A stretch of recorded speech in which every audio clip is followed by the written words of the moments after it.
Konbanlux.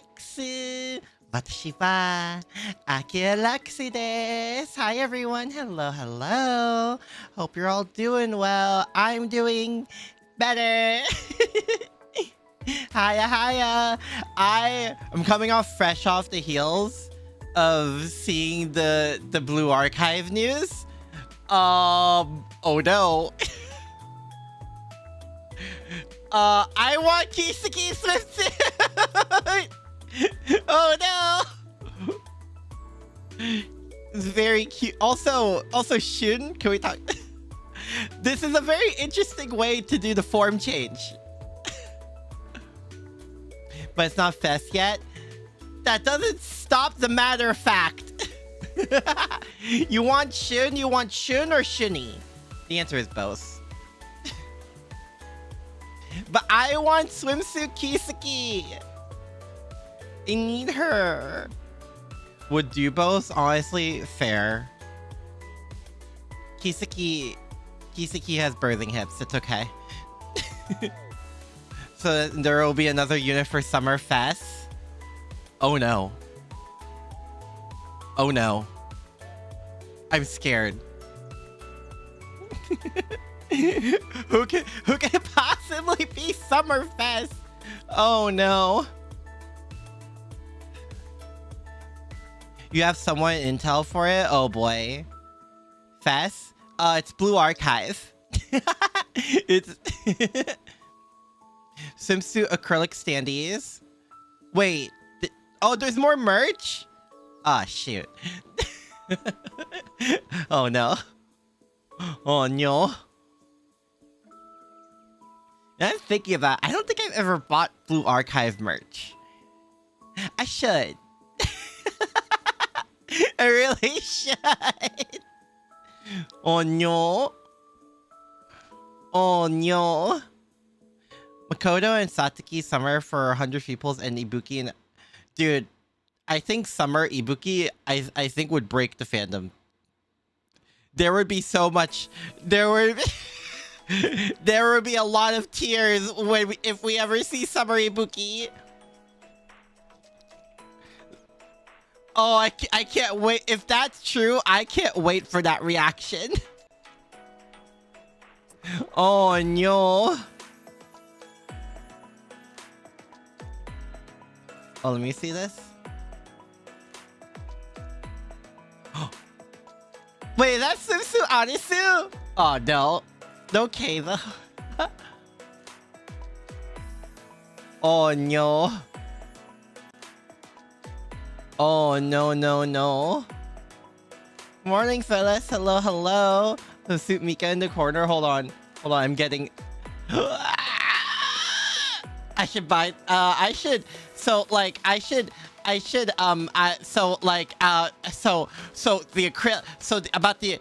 acrylic, yeah, so about those the acrylics, so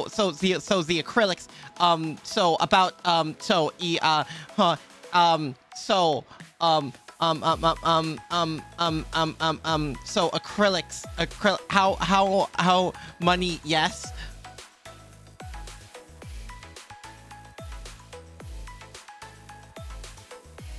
I have a mining... oh no. Oh no. It's like, yeah, I saw. It was, I said it was a very interesting way to do the form change.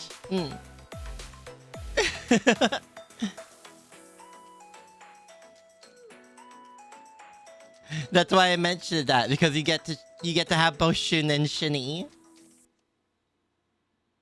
Aki broke tire, play with Aki 2.0. If I had to get a new version of myself every time I broke, I think we'd be at Aki version 67. At least. Oh god, I've been following an artist. I've been following an artist that draws a lot of Mika.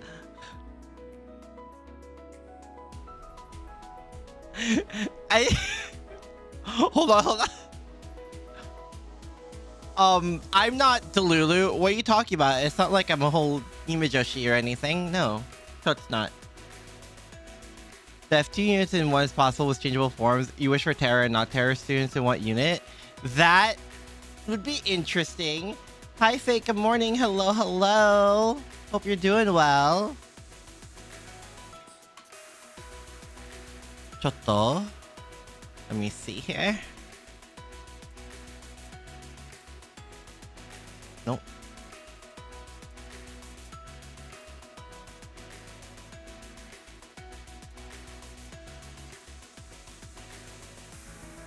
God, okay. I also just saw a higher render of the Miku swimsuit acrylic.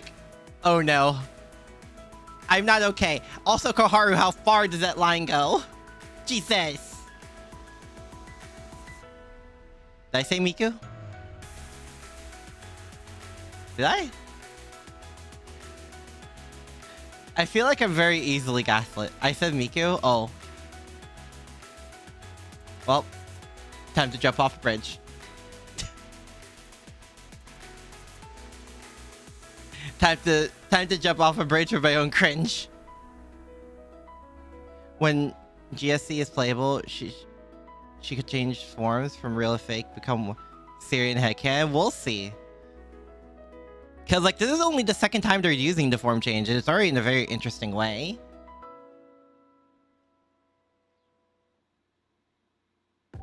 Let me... You know, I should...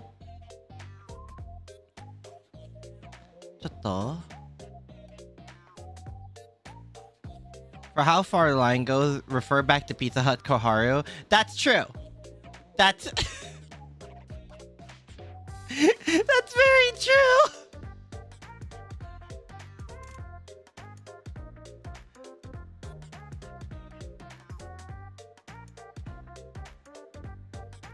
Hold on, I think I can do, like, this thing. Yeah! Yeah, we have a little window here. For a wedding. Dude, Jesus! Okay, have fun at the wedding, oh my gosh!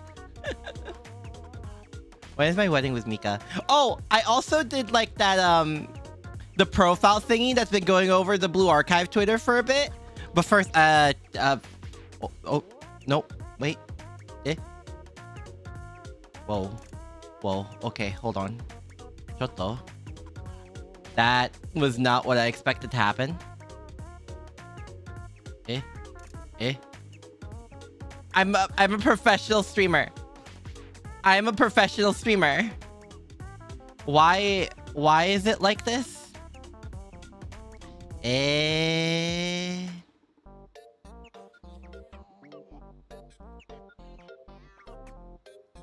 Why? God, just watch stream, use the information as you will. I mean, it's not like I just got out of bed either. But you can watch me at the comfort of your phone, no? I'm in your walls and in your phones. I'm very portable, as it were. I'm really... I don't know why it's like this. Oh my gosh. Why is my window capture like this on this screen? Hello?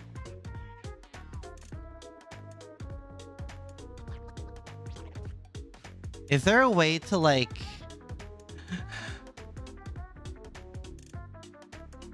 I don't know why that's so big. Hold on, screw it. I'm just making another one. I'm just making another one.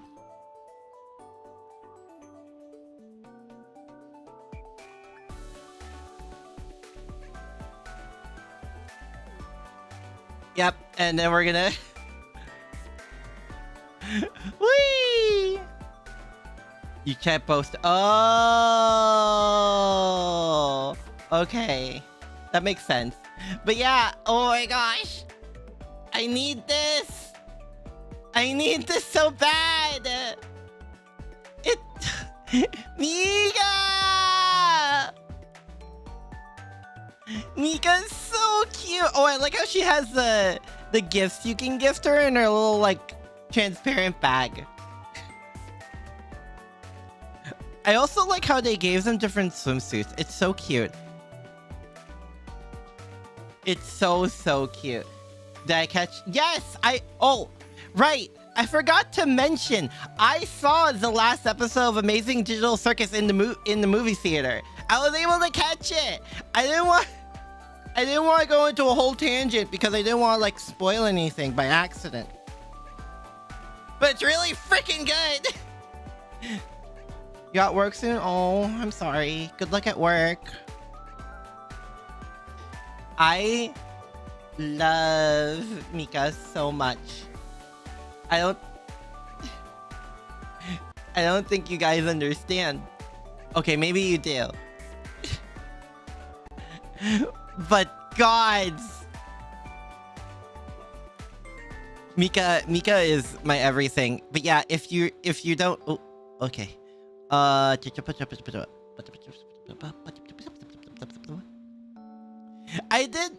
the profile thingy. What's last wanting to watch with friends? Okay, I won't say anything until like a little bit later, like, and I mean like a couple like weeks or so later, to give everyone a chance. I did the profile thingy for Blue Archive. I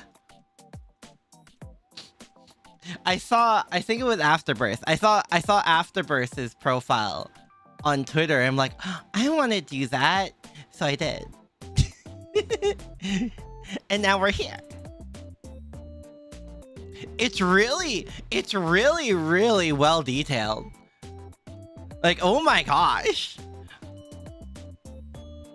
This was made with love and passion. I'm gonna be honest. Shout out to I quoted the tweet who originally made it. It was by Seth. on Twitter. I need, also, if you can't tell from things I want, I'm a very normal and my demands are normal and understandable. We all must bask in the cute and funny and appreciate the cute and funny.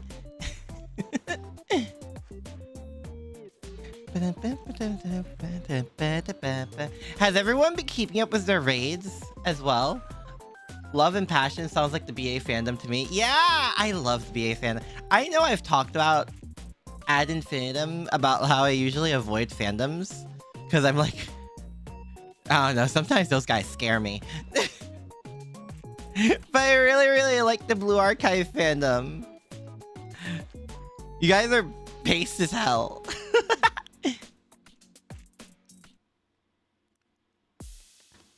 Dude. But yeah, I've been keeping up with raids. Oh god. I still can't believe I could do Malkuth on D. Which, that's a sentence. That's a hell of a sentence. Oh no. I think we're at like 20%. We're on 20% on Malkuth. So we could do it. I believe in the people. I believe in our power of miracles as senseis. We got Wedding Michiru, so why not Wedding Mika? Exactly. Let them break the 2 ults per character rule when it comes to true wedding ults. She is very difficult. She's very different from most raid bosses. I know we have like the other Deca things that are grasp. Raid D kind of caught you off guard. Literally killed Summer Mika. I have a setup. I can show you guys my setup. But to be fair, I also have like a hyper buffed Mika for reasons. even though Anasu is the main DPS of this group of DPS. Yes. Let me launch Blue Archive. Launch Blue Archive just to show you what's on the up and up.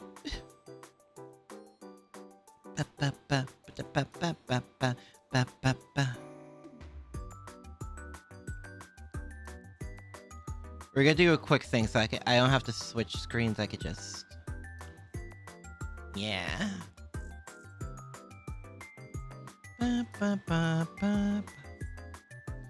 Use your own units and never borrow people, so your students are only UA40. I don't borrow students either. I don't borrow from anyone either. I am just using my own units. It is purely my own stuff. Okay. Mad was Mika because she keeps running away from the group. Can't heal everyone with Hanako. Oh. Yeah, I don't... Choto, do I have... Hold on. You guys are gonna be voided real quick. Give me a second. I'm still here, don't worry. I can hold your hand if it makes you feel any better. There you go.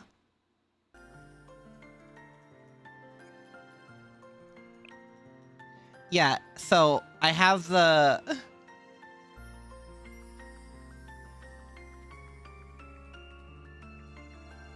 I have, oh, okay. I have the Armed Odyssey Memorial Lobby for good luck. Oberon doing stuff again. I have that on for good luck. And then if we go here, I just did my raids today.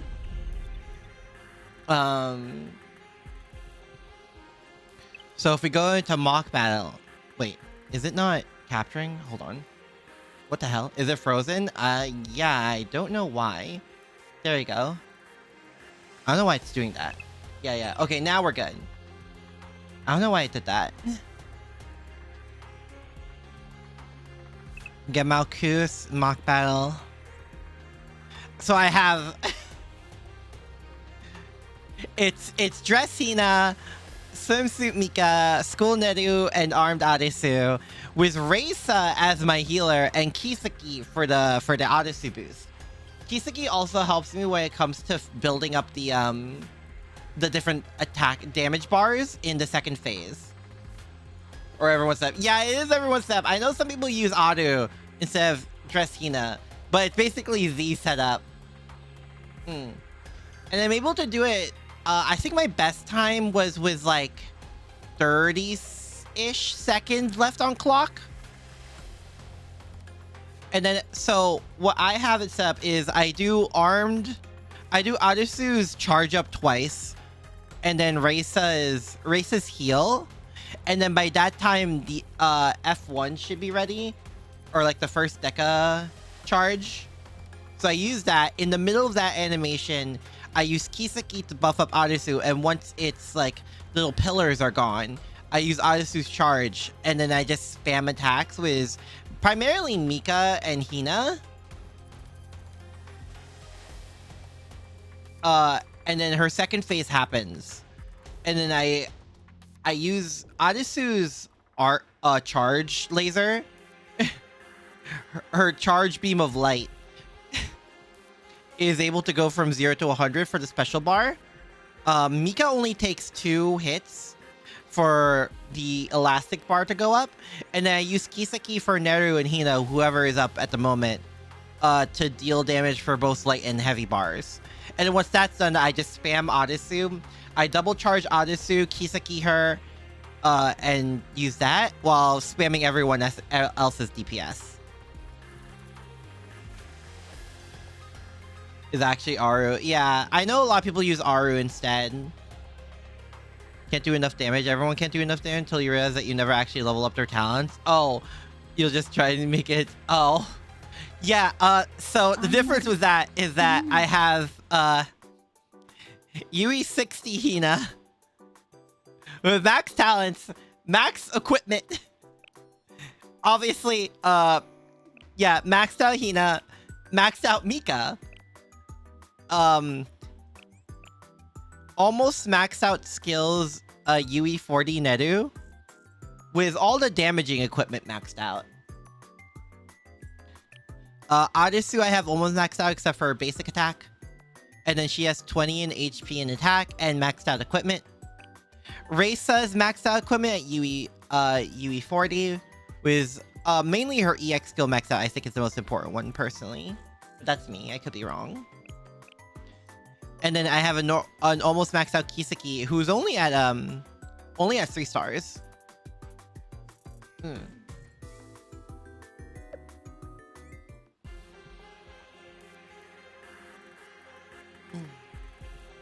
Yeah, almost maxed out skilled Kiseki, I should say. So that's the team I've been running for this. I haven't even been looking at like if anyone's been borrowing any of the ones I set up. Now that I think about it.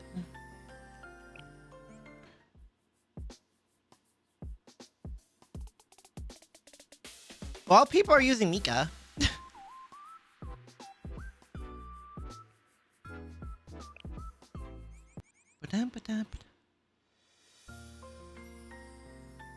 But yeah, that's what I've been doing for the raid. It's been going pretty well for me personally. I think we can I think we can deal 20% in 2 days. I think we can. I believe in you guys. I believe in the fan base. I think you set up a high-end Kiseki. That's fair. I don't have a high-end Kiseki. So like, and I imagine the DPS is not really in much of a demand. I should probably set up Reisa now that I think about it, but I think it's a bit too late for that. I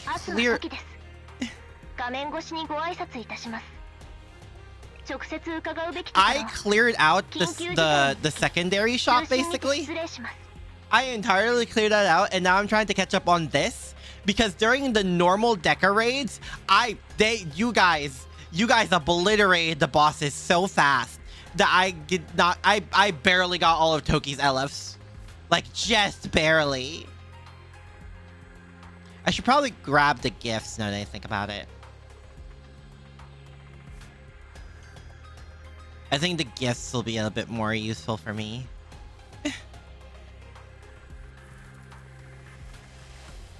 Yeah, no, the first currency shop, you guys are... Oh, gods. I could barely do anything.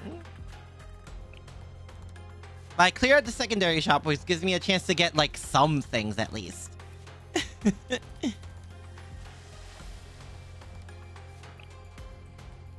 So there's that. Yeah, other than that, God, I need to do my momos. I really need to just set aside a few hours a day and just do momos. Well, it's really bothering me. I don't like it. I feel like a failure. Man. Are you guys ready for the next set of banners? Because I want... Oh boy. I could record it and make it a video. I could, maybe. I could do that.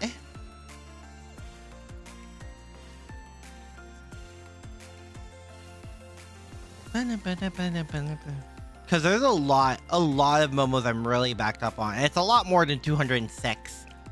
Because I have some students' whole thing, and I just never got to it. Oy. Been ready? Good. My PV7 theory video did... I think my PV7 theory video did really well, actually. For me, I think that did really well.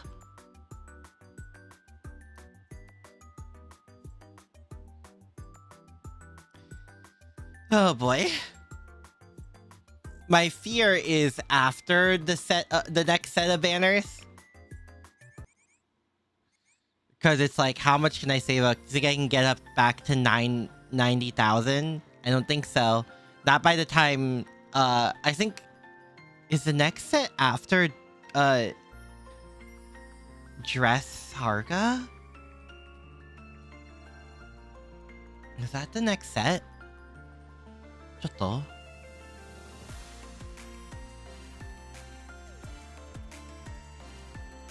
So yeah, we have... The most interesting one is... Oh yeah, there's also Fox Squad. Let's see. I'm gonna look at the banner list, see. So we have, yeah, Armed Emmy and Armed Yuzu. in 3 days.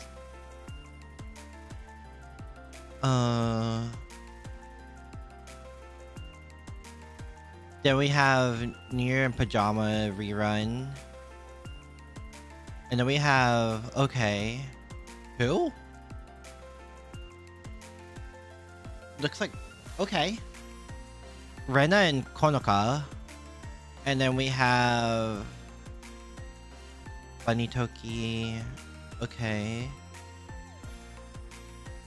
Oh, 72 days until who? Okay. 72 days until Kurumi and Nico. Oh boy.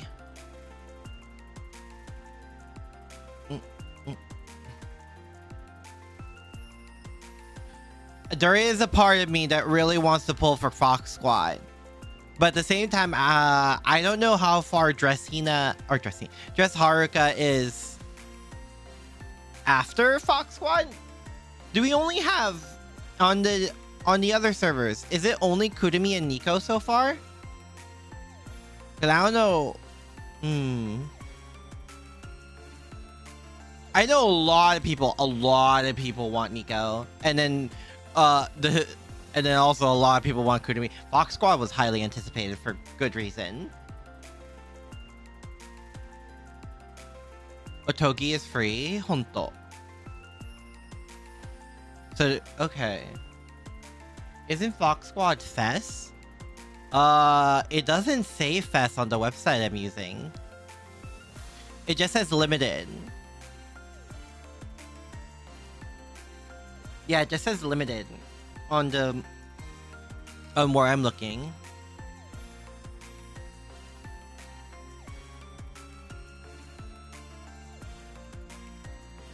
Fox is limited, but not Fest, kind of like Shupo. Okay, so just normal limited, not Fest limited. That makes sense.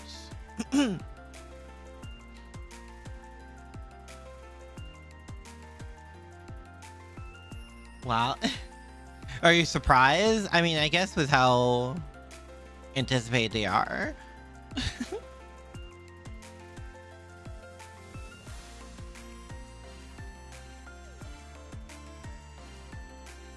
Yeah, I did daily. I did getting round 1 of summer. Fox Squad can't be Fest.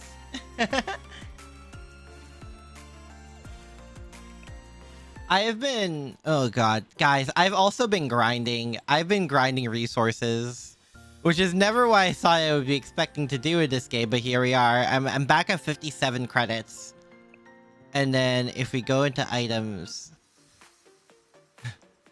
5.5 novice activity reports, 10k normal, 3.6 advanced, and then 300 superior. Prepare materials because if the rumors are correct, EX level 6 will be available during next JP Fest. Oh no! Uh-oh. Oh no. I'm probably ready, but I don't feel ready. Oh boy. That also means we're gonna fight raids balanced around that fact. Oh no. Oh no, no, no.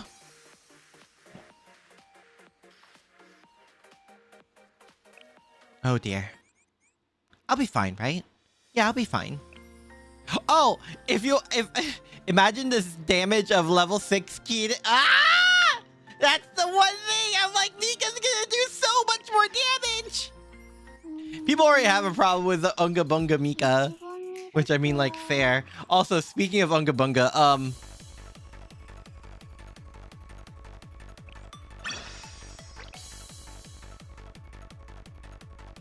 I'm ranked 19 somehow.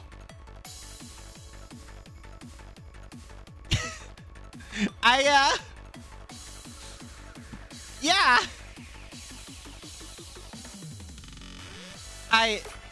I'm gonna be honest. I don't know how I got here, but I'm here. Asia server arena is much tougher. Okay. Cool. Is this you still calling me a loser?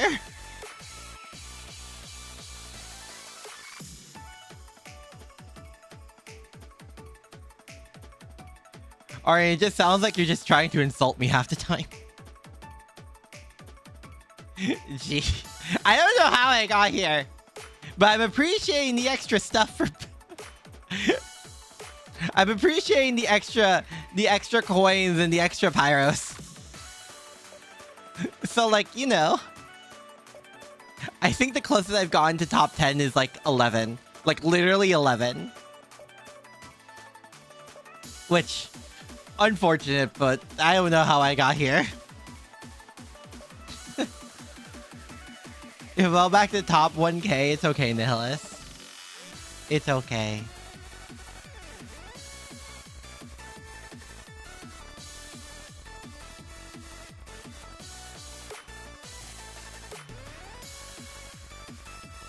I was stuck around. Trust me, Nihilus, the world opens up once you hit level 90. Like, quite literally. It's, it gets crazy.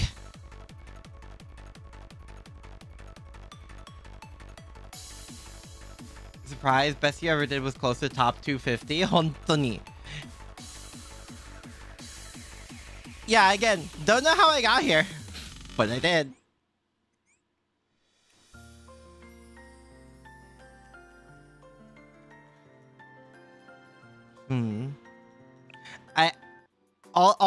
All this prep time and grinding is all to just try and max out the next student. Like mainly armed Yuzu, because I do know how she like does cost reduction and stuff. So I want to see how that works. I think you guys mentioned it was like she works really well with armed Arasu.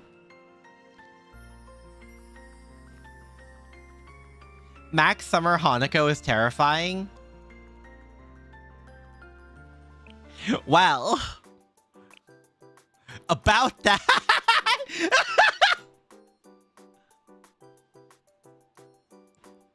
About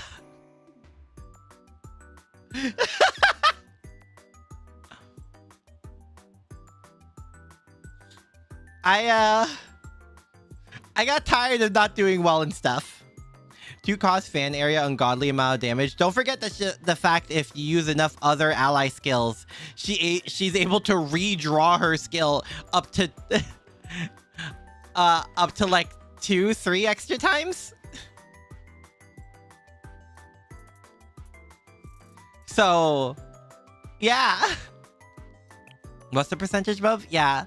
Yeah, consumes 1 chart, redraws EX skill. Don't forget that part. It's a wide fan, too.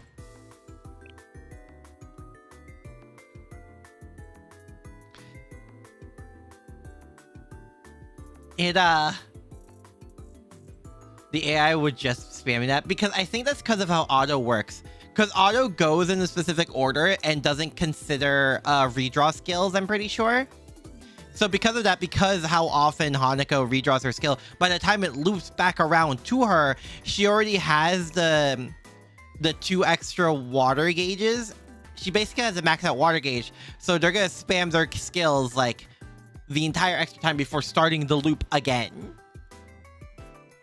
At least I'm pretty sure that's how that works. It would make sense considering how good she is in PvP.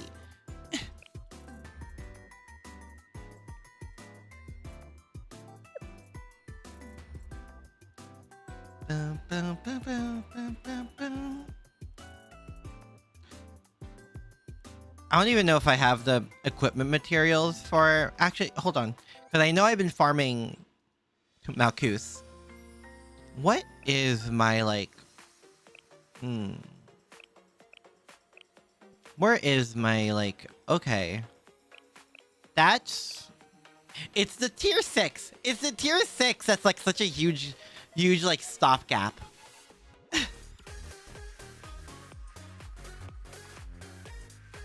Your Emrisa useless? Because it would just die by S. Hanako. Cannot heal because of that. Oh, yeah, that tracks because she does have a health bar, huh? Wait, is she elastic?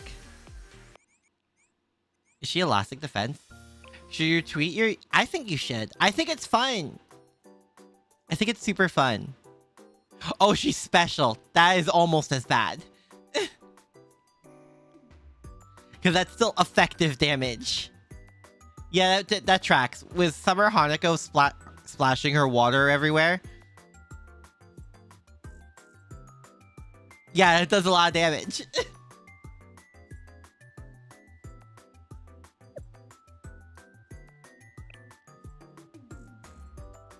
Oof.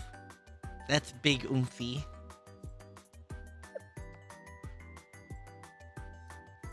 My only thing holding me back is I don't have swimsuit Shiriko. I think that's truly the only thing holding me back. I also know Hibiki is also like really good in PvP. I don't have her either. Everyone will be weak because everyone will get wet when they fight her. Well, yeah, who doesn't get wet around Hanako?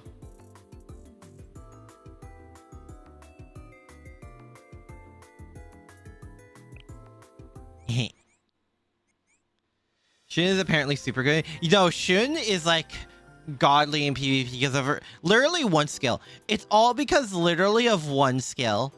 It was like the first thing you guys told me when I played Blue Archive. I remember this. It's because of this skill. You essentially start off with like 4 bars ahead, which is insane.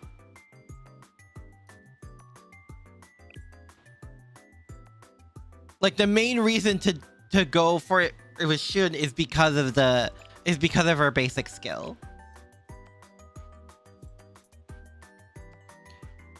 And as Hanako just double EXs. You start investing back into Shun. Yeah, you need to pump her full of your energy. Can it get any more innuendos than this? Still only attainable in starting multi or the archive summon. Hontoni. We'll also do that.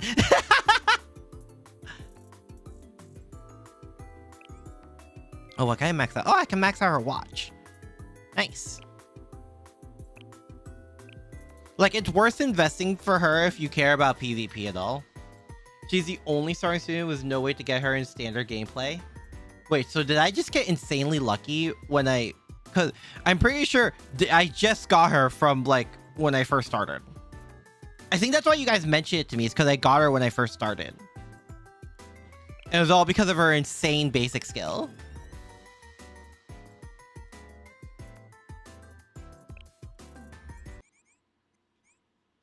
I wonder if it says when you, like, obtained a student. I don't think so. Shun's kind of hard to get. Yeah. You know? I didn't know that. Okay.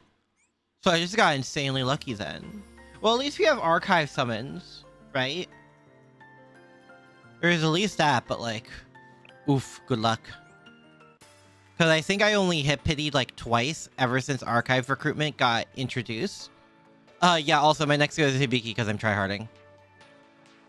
Also, Nonami, the hardest 2-star to get. Really?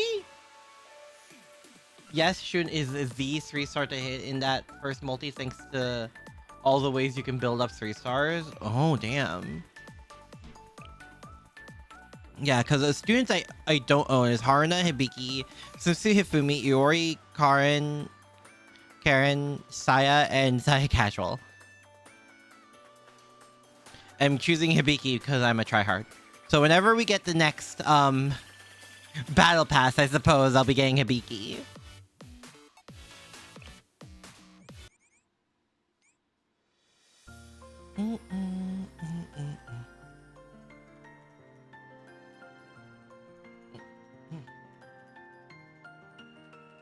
I didn't know. Hold on.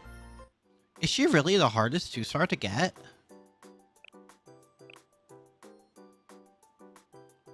One simple reason why Nomi is the hardest 2-star to get, she could only be obtained from task. Unless you already have her, she won't drop. Oh, so she'll start appearing once you complete the task. But you have to complete the task to get her. Oh. That's interesting. So she's locked until then. Also, I can give her this. Okay. I didn't know that. I didn't think they would lock someone like that, like especially a 2-star. Huh. Interesting.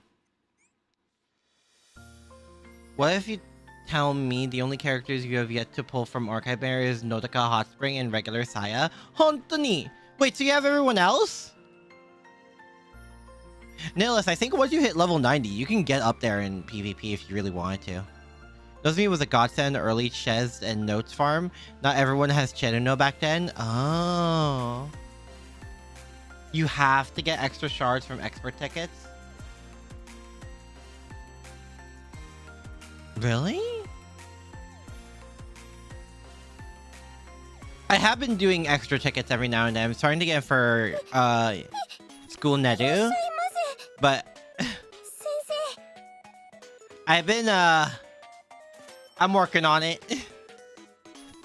I'm getting Idol Mari in case I ever do decide to pull for Idol Mari because God, she's so good.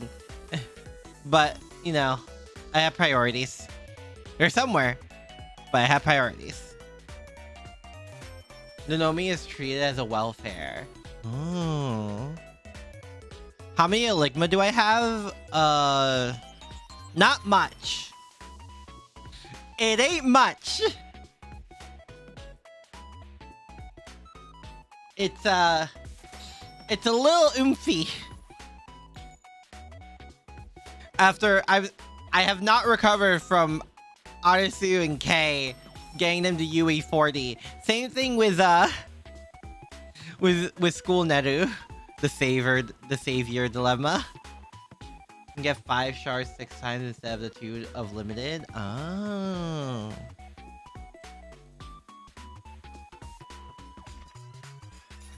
Yeah, well, I just realized as well. You need to pull to get a Ligma, but pulling drains your pyros. Yeah, and I'd rather pull on a banner I would like to use. I always do the same thing with stuff like that. Same thing with like when I play Genshin and I still play Star Rail. Same thing with them. You were saying on 14k, you went on a spending spree for the raid. Honestly, vibes. Obviously I want to get a good amount for K and Arisu. And then I did School Neru for the raid. When are we getting Sora? Damn it, she's gonna be the final character ever released. Watch. That forehead is too powerful for the game.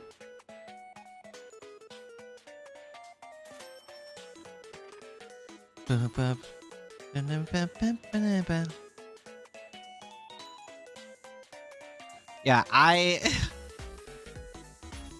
also need I need to do total assault and grand assault stuff because oh boy, I'm a little drained in those departments after trying to get skill buildups as fast as possible. Ugh.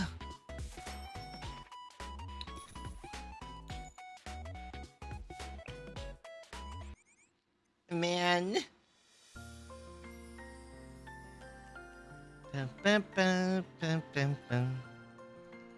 But yeah, that's my blue archive while I'm not playing on screen.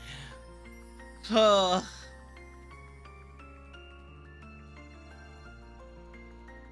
I don't. So I mean, next week we're guaranteed to like play the game because of like all the story happening. Maybe we'll finish up Odyssey and K's Momo talks as well.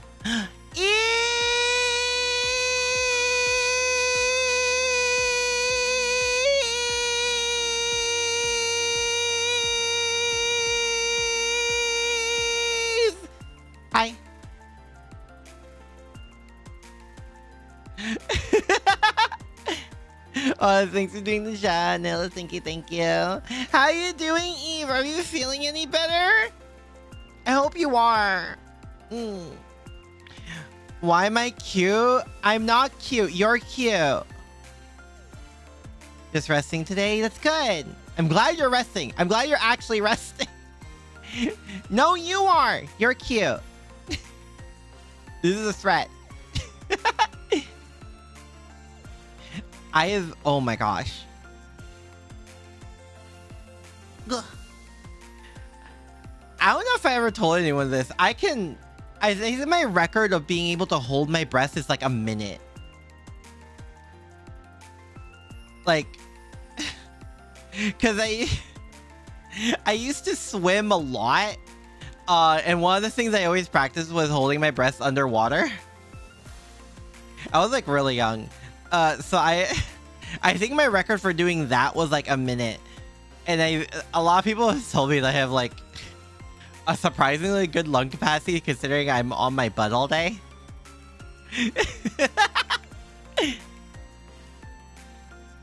I'm like, yeah, I used to swim. And that's like the only reason I can think of why that would happen.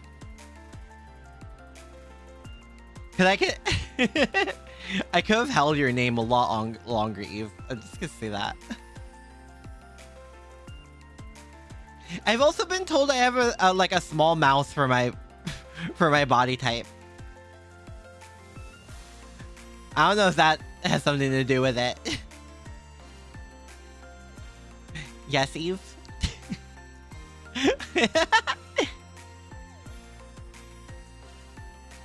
Now, if only I could sing, maybe I could actually do like those really good long note stuff. That would be, oh. If I had the ability to sing, it'd be over for everyone.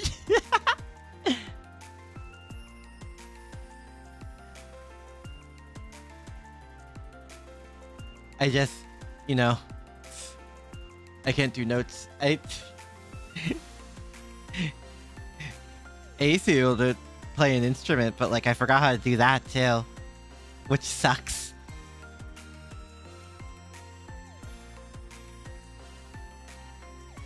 Man.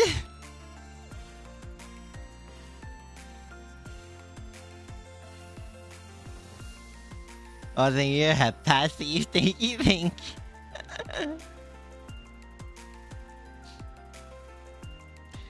I want to do so many things this time. How about I try to breathe in slowly, then try to breathe out all the air at once? Wait, what? Breathe in slowly and try to breathe out all the air at once? You mean like...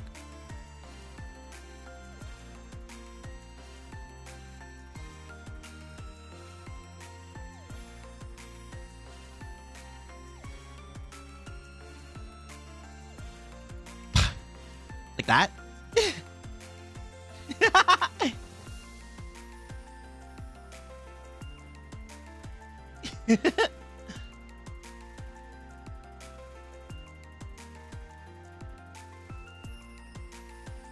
Something like that? It felt like I just coughed out air. Or from the nose. Oh, you should have specified that.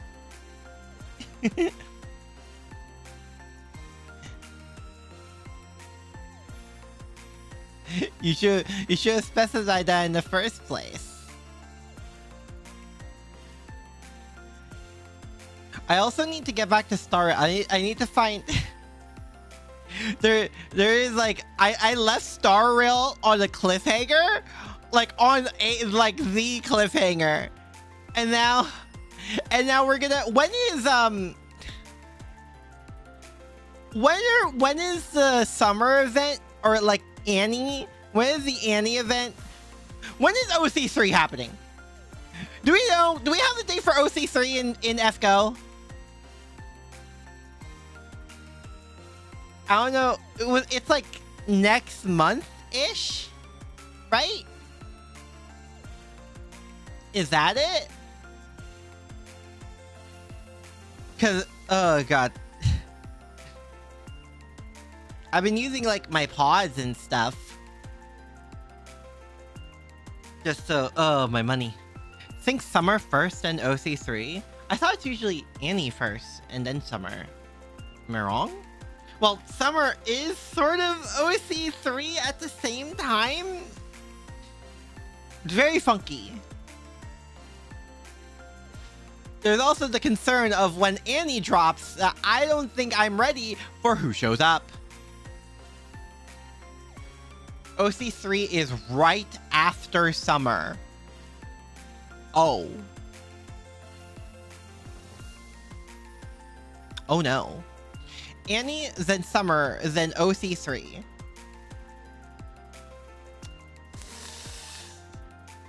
Oh no. Kind of like Oku and Lost Bell 4. Okay. So Summer leads into OC3? Is that right? Like it's a direct continuation? Summer is required reading. What a statement. Procrastinate a law in BA. You're now on the last guide task campaign. Oh, that's good. I'm happy for you, Nihilus. It's kind of weird that a lot of you guys suggested Blue Archive to me, and I'm ahead of some people that have played before me. Mainly like Lucy. Summer also lasts 2 months! Summer is 2 months? Damn! That's crazy! That's actually insane.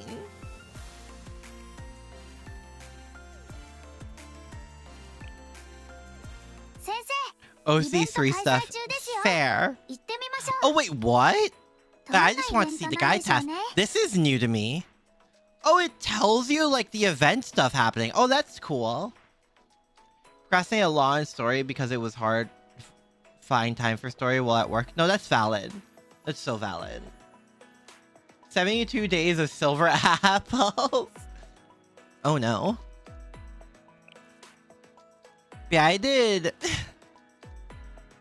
I think a lot of the reason I haven't like finished guide tax is because it's like, oh, you have to complete this, like, yeah, you have to complete this earlier level of something you already did, but they didn't unlock the guide task yet. I wish there was a retroactive clear, like it just checks if you have unlocked sweep or not. But it's fine.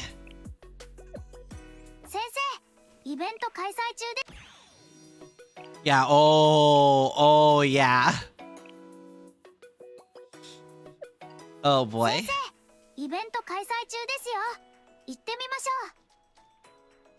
It'll be fine. It's fine. What's this one? What have I not cleared here? Oh, I see. Because you're not the type to do all the chapters or not doing it all. Also because you hate getting cut off. Honto.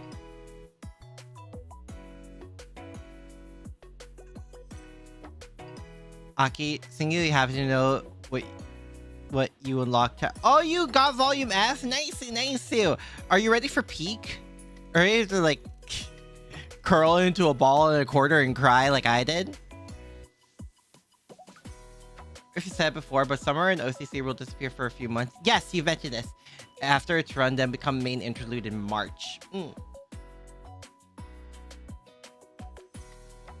You think the tissues were for cute and funny, but no, it's for your tears, as Sensei talks about responsibility. And the emotional damage that very line will cause you.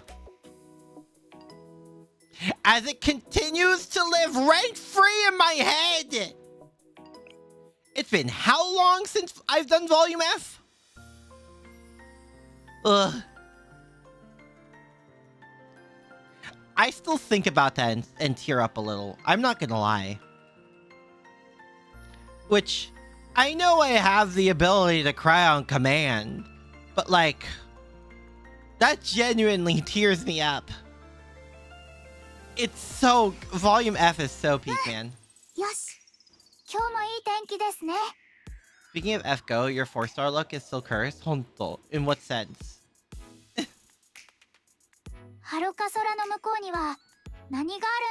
Like, I changed the whole last stream title because of this.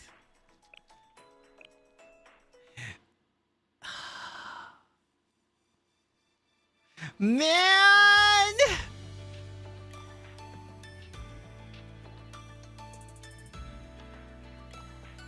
Ah, Blue Archive! I love Blue Archive, man. You got another say, she's an MP4 now. But still no Kyo Lancer Fate. What the hell? Excuse me. Jeez. You keep getting 5 stars? Oh no! My lobster is too buttery and my steak is too juicy! Bruh. Do I have Halo Mall considering my love for Blue Archive? Hey, Eve!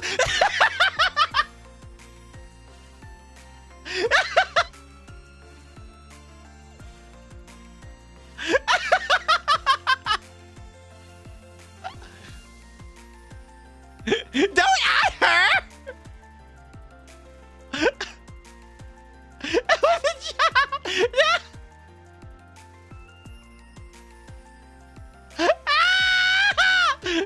Oh no, it's the consequences of my own actions!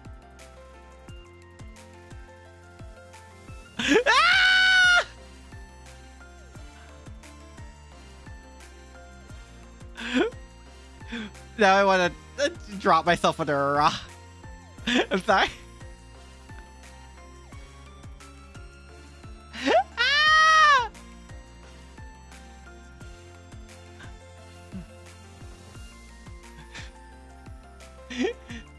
Don't bother, she's resting. Oh no! Eve, I'm sorry.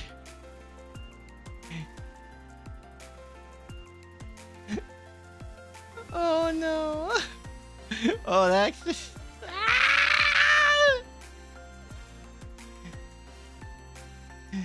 Why me? Why? Oh. You didn't hear what happened? Good. Oh my god.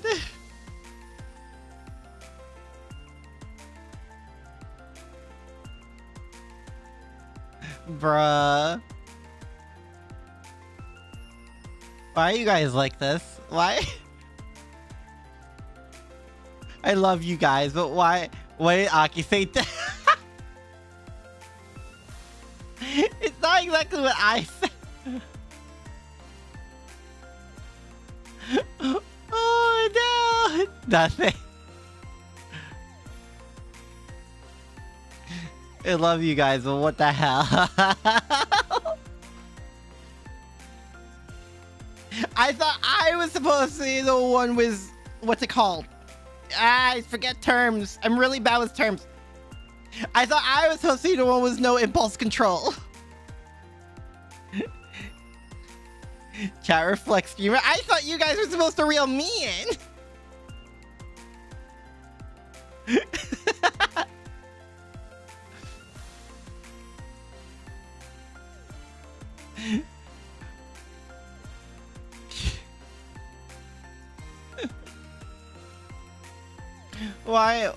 Why would you guys do this to me?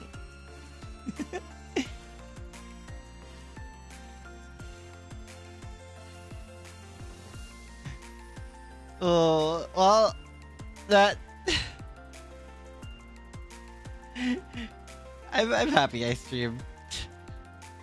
I'm so happy I finally decided to start streaming.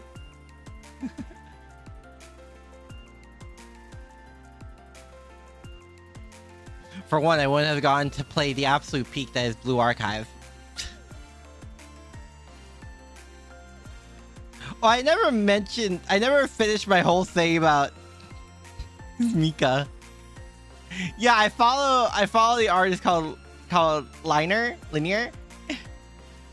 and all they draw, well, most of what they draw is just Mika fan art.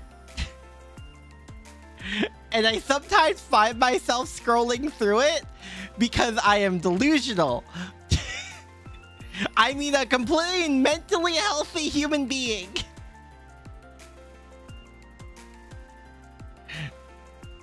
I am completely normal about my absolute love for Misano Mika. And get a Halo who matches love for Blue Arc.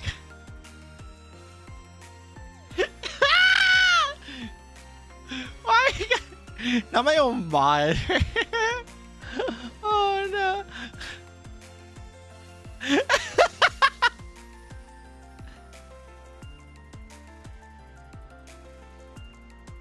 I feel called out. I don't like asking people for things. For stuff happening, needs a little push. No! No, let me stay in my corner.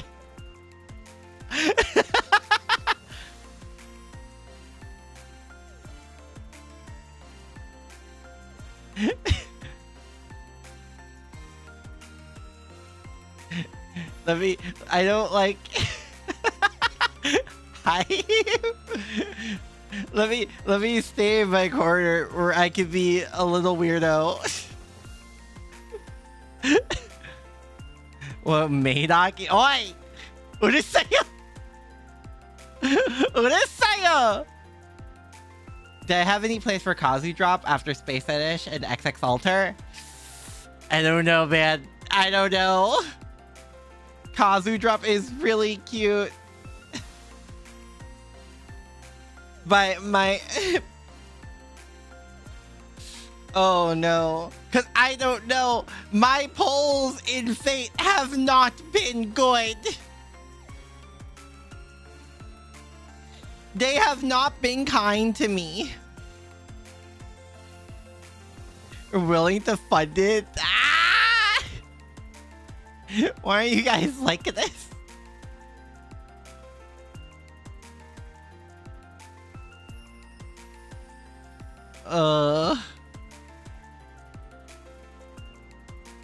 Because you don't do all this and then be nice to me. don't do all this and then pull the "we like you" card. You're lucky I find you guys cute.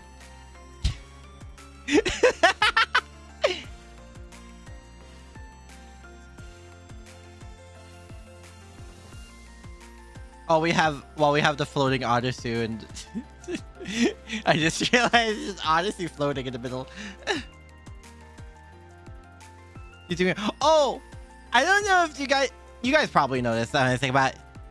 You can hold Odyssey's hand. Wait, smell is so precious.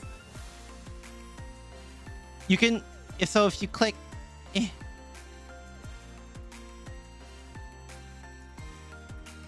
It's so good. I want to...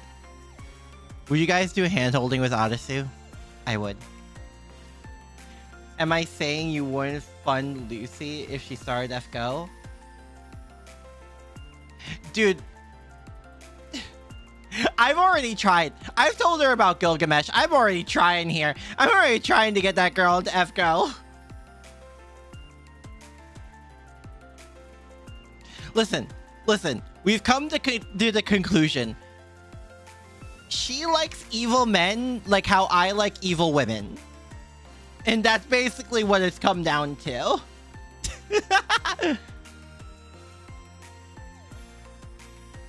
Also, you support maid Aki. I still don't think I'd look good in the maid outfit. You think Lucy would really lose if she started? What do you mean by lose? Lose what? Her wallet or her sanity? Am I getting him or are you getting focused on... Well, we're getting Gil for free, right? Because we can choose between Gil and E1 Archer. I'm gonna get Gil and then focus on Ren. Both? Fair. There is a fair bit of evil men in FGO. Not as much as evil women. But there are the evil men.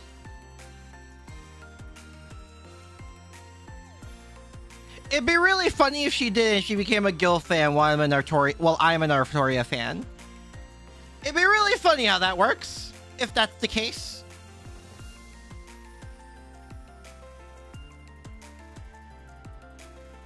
I don't know how I'd feel about that, but it would be funny. Which... I just realized there are similarities to that, and the factions, and the fact that the factions we chose in Three Houses also being opposing. You know, I'm not gonna read too much into this. We're gonna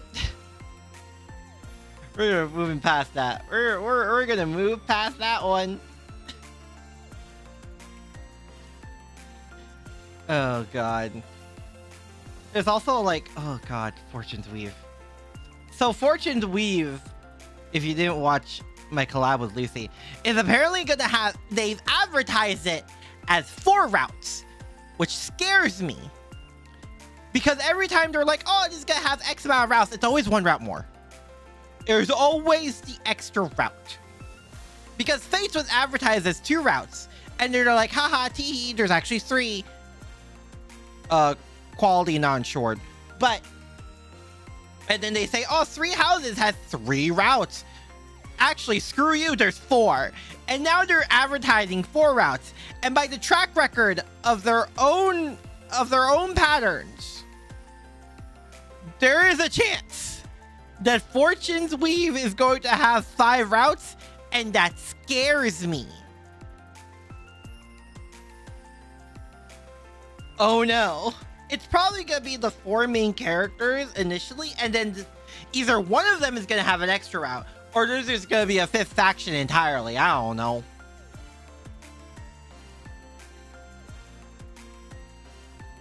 Oh dear. We don't have enough information, so we kind of just have to wait and see, I suppose.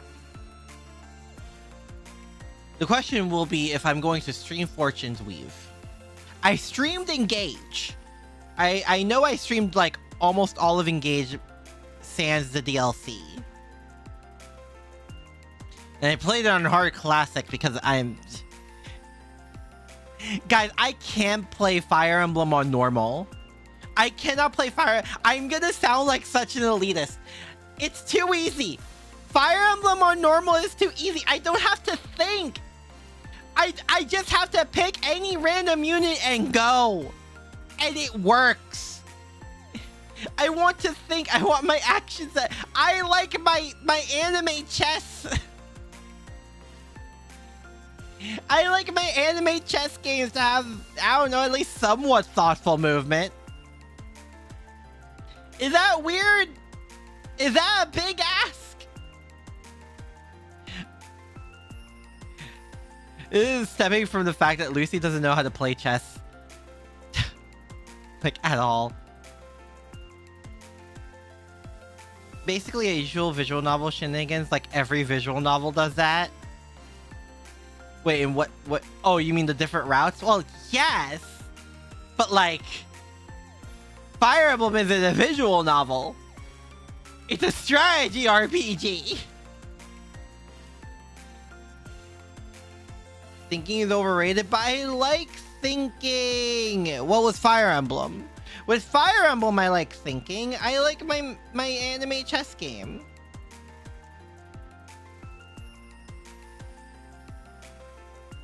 Water is wet, grass is green, sky is blue. To be fair, chess is kind of a pain to learn. Is it? I learned it when I was like a kid. The gap between knowing basic moves and strategy is really wide in chess. Well, yes, but that also depends on the level. Like, knowing basic chess is super easy. It's just the ceiling is really high. Like, I know chess. I'm not saying I'm good at it. It's just that the ceiling is very high. So, like, I can teach someone how to play chess, but, like, when it comes to, like, complex level tournament style, tournament master level grandmaster stuff, I've been like, I don't know, man. There are gambits, which is a hilarious thing to call it, considering Three Houses has gambits, but like, you know. Basically, you have no idea about strategy. Yeah, I'm pretty sure I'm the only one of all my... Well, maybe Lammy knows. Maybe Lammy and Areku knows. I'm not sure. I never asked them. I know Lucy... I'm pretty sure Lucy doesn't even know the basic movements of chess. Right? So, like... You know... But I learned chess when I was like primary school. I was really young. Wait, really? Yeah. No, I learned it when I was like a kid, like a kid. I had my own chess set and everything. Chess masters could about Lucy. I'm pretty sure. I would not be surprised. I know a couple people who don't even know how the chess pieces work. Literally, but only works on chess. So, chess voyants? Would it be called chess voyants?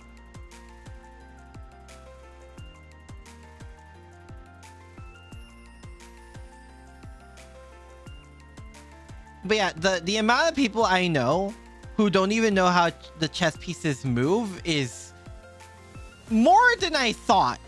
I'll say that. Which is why I'm always willing to teach people at least the basics, because I think the basics are easy. It's the ceiling that's difficult. But we're not aiming for the ceiling. We're aiming for the ground floor here. And the ground floor is very low. It's a very tall building in Chess C. That's why we call it 3D chess.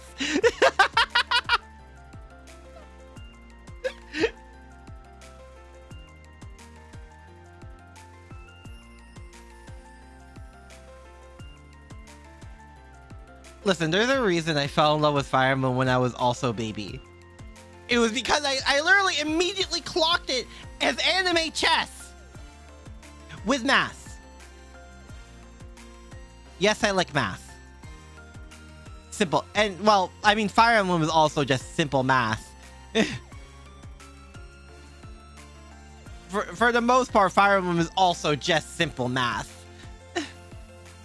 Hexagonal chess is a thing. Is this the legendary chess 2 I've heard so much about?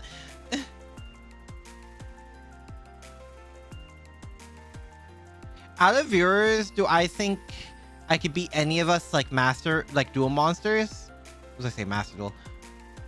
What do you mean like that? In chess? Dude, I have not... When was the last time I touched chess? In a couple years. I think at least been a while. It's been like a couple years since I've done anything chess related. Outside of Fire Emblem, of course.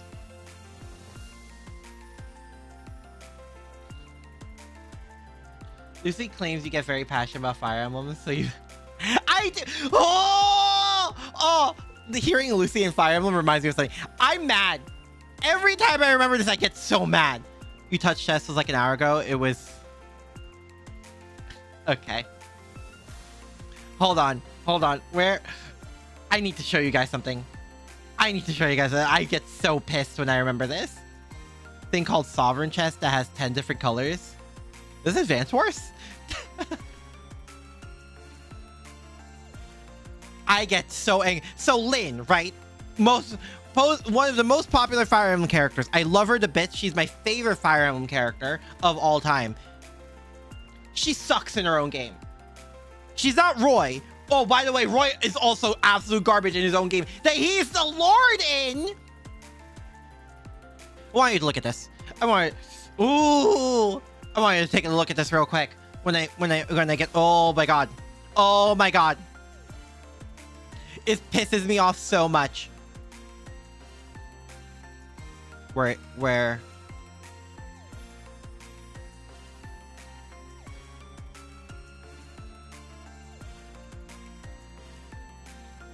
The Warriors. Why is it not... It's showing me everything but her main game, which says a lot.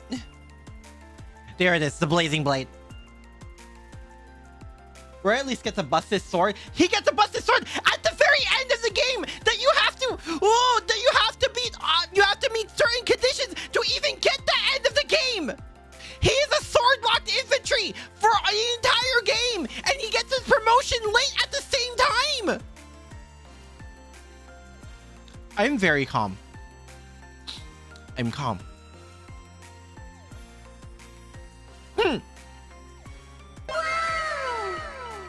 Thank you for the head pats. Thank you.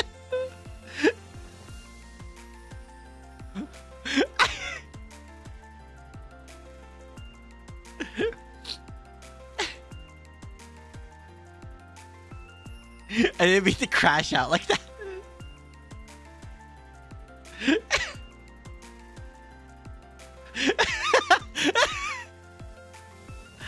I think Lucy was onto something when she said I get passionate about Fire Emblem.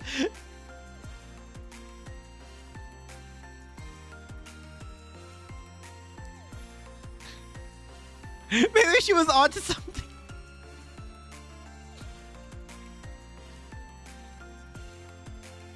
Okay. Lyn, one of the main 3 lords in the Blazing Blade. 3! Is also a sword-locked infantry. She gets... Oh. She gets... not Roy. Frick. Ellenwood gets horse and movement options on his secondary class, his evolved class, let's say. Hector is busted in his own game. His stats are absurd. He has good res, which is a rarity in earlier Fire Emblem game. Having good res is a blessing. And he's already a tank. And the maps are so small in a lot of cases that his movement speed is kind of irrelevant. Like, he's slow, but damn, does he hold the line. Like, it's like the opposite of Fire Emblem 4, where the maps were like absurdly large and it was basically Horse Emblem the entire game. No, in Blazing Blade, the maps are relatively small, so Hector having, I think it's either 4 or 5 movement speed is pretty irrelevant. And then there's Lyn, who starts off with a base stat, so there's a base strength stat of 4. She is guaranteed a strength level up to 5 strengths. And there is a very good chance that you'll never see that stat level up again throughout the entire game. She has a growth rate of 40 in her strength stat. 40.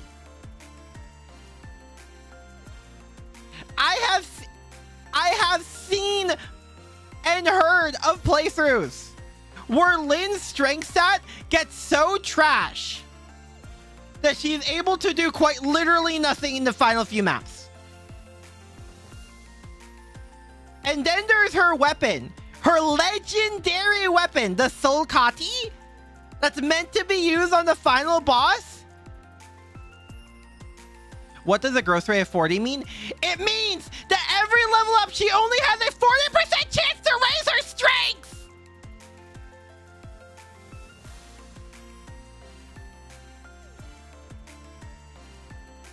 The Soul Kati raises resistance by 5. The final boss ignores defense and resistance.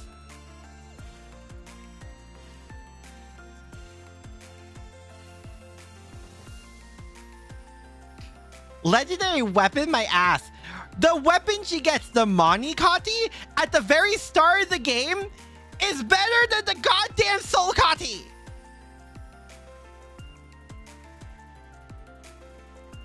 And the Mani Kati is just a renamed rapier. That's it. That's all it is. But you get it so early that it's like, well, it serves better than the Soul Kati, who does quite literally nothing for you.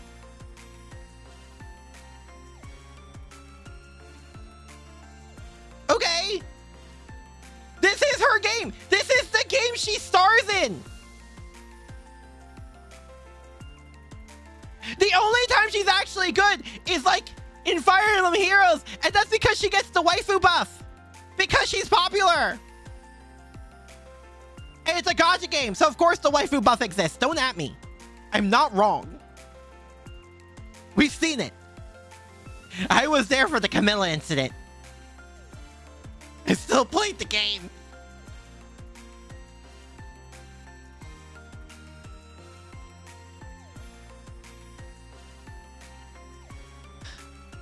Have I seen how bad early Uma Musume gameplay is? I play early Uma Musume!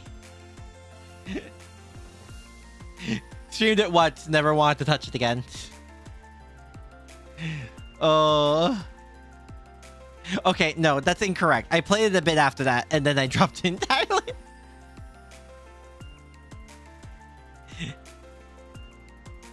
We're gonna get still in love in like what? 4 years? 3 years? Uma Musume is the game of all time, yes.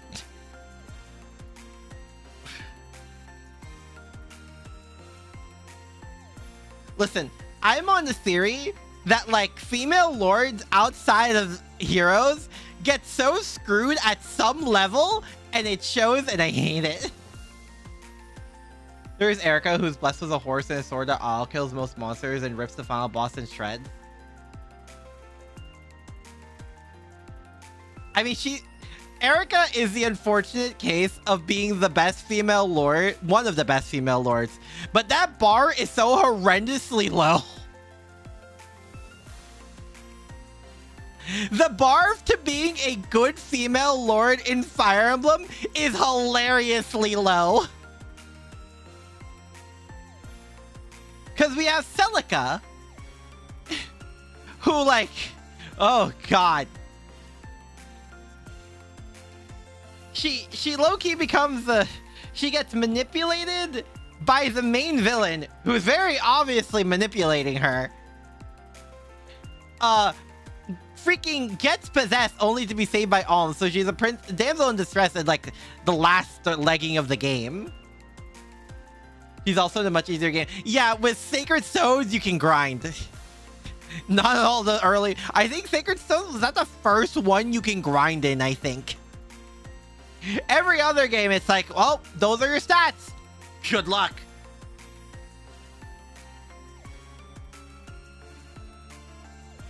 Have fun, kid. And I think they brought it back in Awakening. And it's been low-key a staple since. There is Edelgard. Edelgard is also among the better female lords, I will say. But she gets screwed both in gameplay, sort of, and also in story. Took people a while to put Micaiah on that good list. Micaiah gets screwed in an early different way, and that's because her character is so different outside her own game. It's kind of hilarious to see. From what I see, she's so much more sassy and not like ooh-woo good girl as she is depicted in a lot of other games.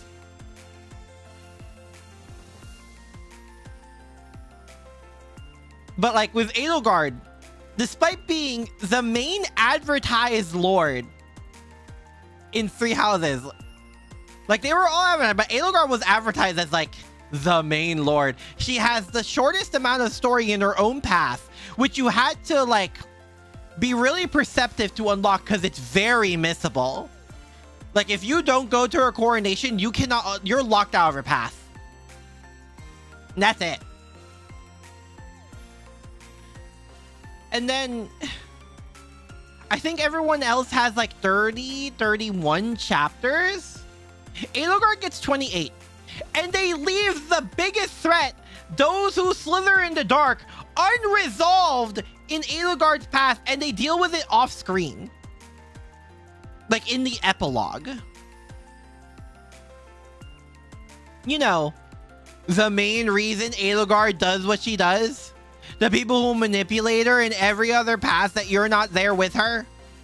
The people who like, oh, I don't know, murked her entire family. Does the new game have crests? Yes. I think we see a crest activation in the trailer. Which says a lot. And then it's like there's so many things we don't resolve ourselves, get resolved off screen. This has the shortest chapter length, or the shortest chapter like story amount, is a secret chapter that you would have, is a secret route you would have to unlock. And at the same time, her exclusive class sucks. It sucks. Because Fire Emblem is one of the games where movement amount matters. and her exclusive unit is armor. She's better off as a Wyvern Rider. Don't Crest vanish in Edelgard? They don't.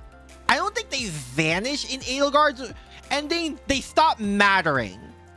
I think they still exist because it's tied to your bloodline, but they stop mattering as much, and it becomes more of a place that is ruled by your own efforts as a person rather than the bloodline you were received as a child, essentially. More nurture than nature, I suppose. Is implied they brainwashed her even in her own route? Bruh. Yeah.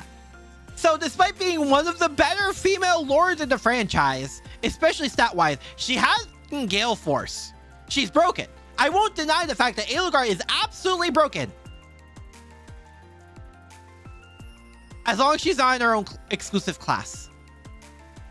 Like, Wyvern Rider is de facto her best class.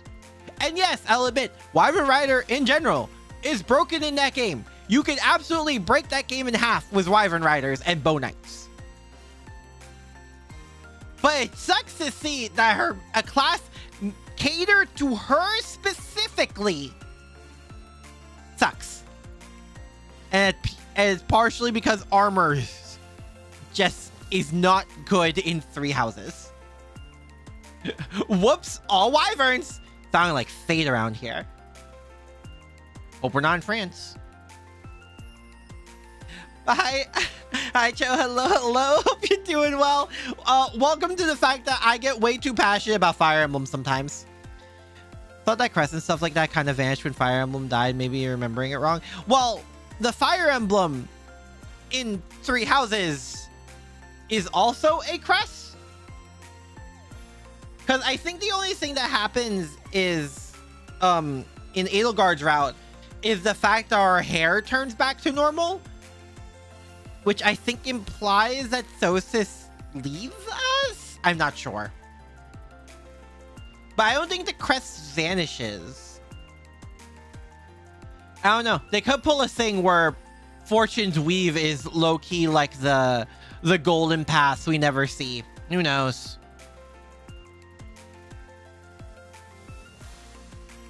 Seeing me speak about Fire Emblem somehow kind of reminds you of Stella Glow. I know Lucy's played Stella Glow. I've watched her play it. Not on stream, just like personally. I've seen her playing it. Like back around the time we first met.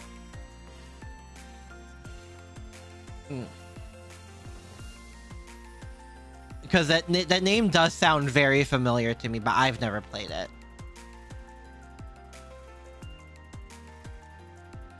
Yes, this is my rant about female lords in Fire Emblem. Thank you for coming for my Aki talk.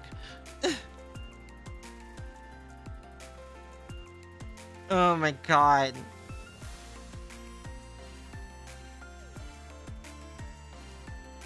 I freaking... Man. I'm not saying like female lords should suddenly become OP out of nowhere, but like it's very obvious. The track record isn't pretty for them. Which is the unfortunate part. Hold on, let me just... And go back to music.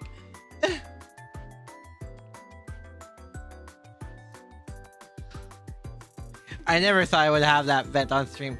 Now, is there any male lord that gets shafted as the average female lord? Roy. Like, unironically, Roy. Roy is not even the best in his own type of class. Sword-locked infantry, he's not even the best in.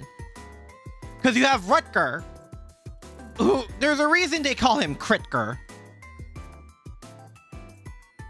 And he's sword-locked infantry without his level-up class until near the end of the game. He doesn't get his exclusive weapon unless near the end of the game, and that's only if you unlock the secret ending, which is the true ending.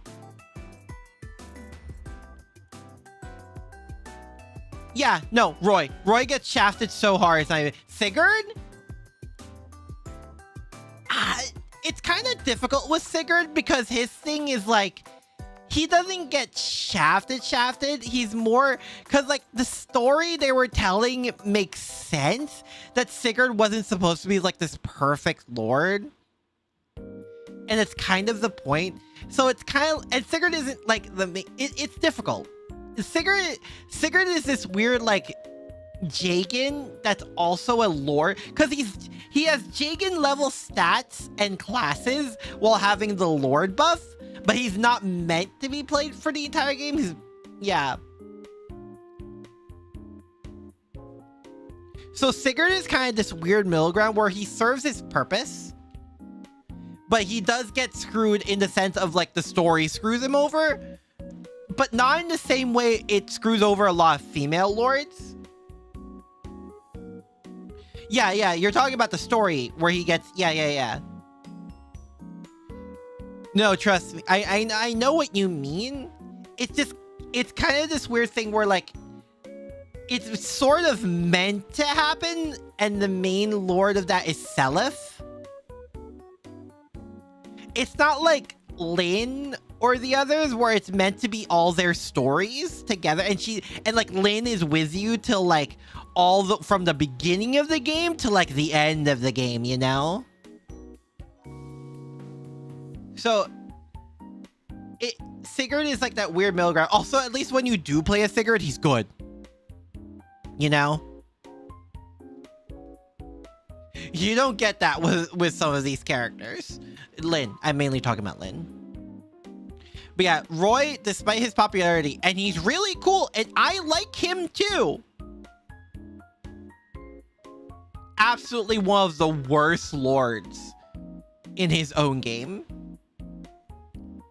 Which is kind of funny, because I think Marth is like, okay, he's the first lord, so he gets a lot of passes for being the first lord.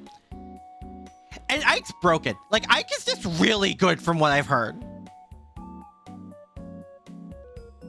The only other lord you can say over this problem is Ike, and there are a few asterisks to it. Yeah, it's the fact that, like, there are maps catered around Ike, and, like, his stats are good. That's the thing that puts him above Roy, is that he at least has the stats to back up his playstyle. And, like, the maps where you're meant to use Ike, he's good. Like, he's good in it. Like, it's not even good with an asterisk. He is good when he does get into the fight. He can hold his own. Roy really can't. There's also the fact of, like, yes, Ike is also... He's not even sword locked, right? He gets axes as well, if I'm correct. Although that might just be misremembering it. Correct me if I'm wrong, but I'm pretty sure he also gets axes at some point in one of his games. And then, like, he also gets Ragnell. When does he get Ragnell in his games? I forget when he gets Ragnell. But, like, he also has this, like, huge aura showdown with the Black Knight in Fire Emblem 9. Passive Radiance. Or is it No, it's Radiant Dawn that's Fire Emblem 9, right? Fire Emblem 10 is No, Passive Radiance is Fire Emblem 9. Radiant Dawn is Fire Emblem 10. Passive Radiance, he is Sword Lock. Okay, so it's Radiant Dawn, he has axes. Okay. But I think the main thing is, like, his stats. Because I remember also seeing that Roy's stats were not that good. And he is constantly outclassed by other sword units. Whereas Ike does have the stats to back up his own status as a lord.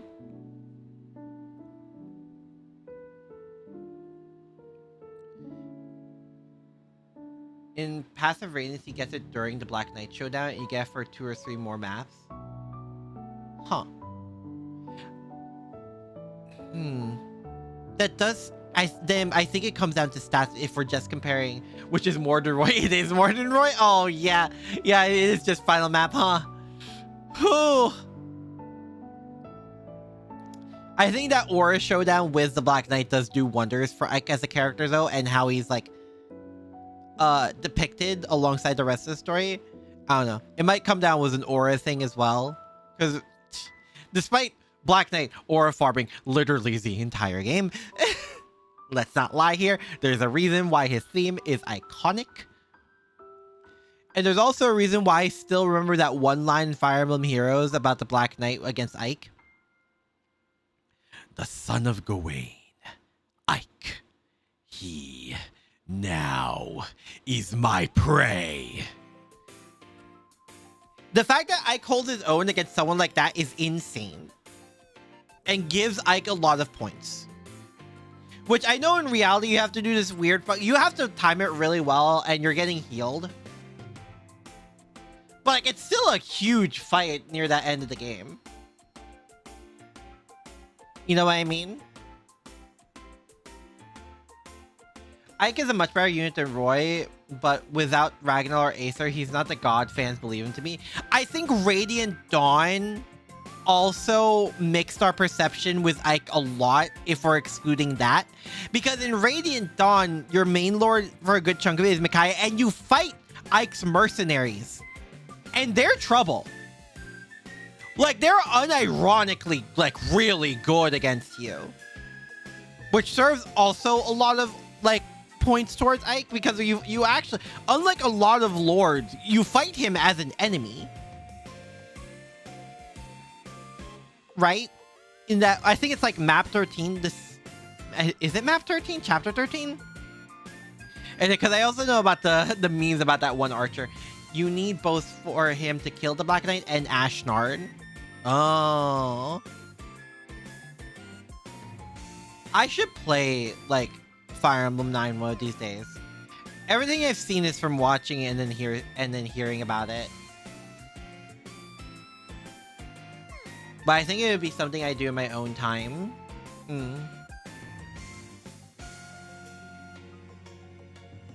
It's just, you know, time is a luxury. Time is a goddamn luxury. You know what I also need to do? I need to chapter 4 Deltarune.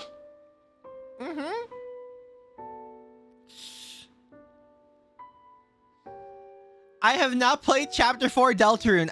And then chapter 5 is coming out in what? Less than a week? Is it like by the end of this month we're gonna get chapter 5 Deltarune? Oh no.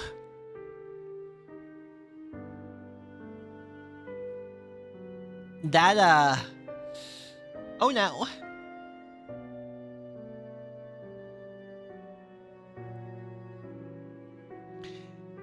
You need to get back to the night grind. God, the night. It's the fact of, like, I plan to play Touhou 6 when the remaster releases.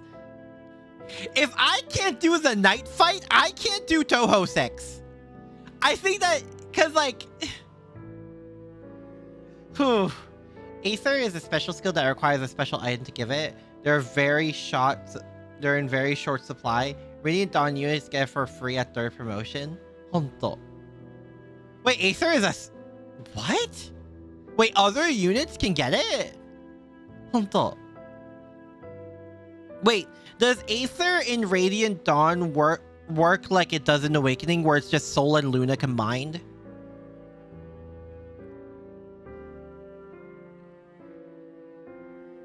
Is that how Aether works in Radiant? I thought it was just an Ike thing. Oh, I didn't know other units can get it. Huh.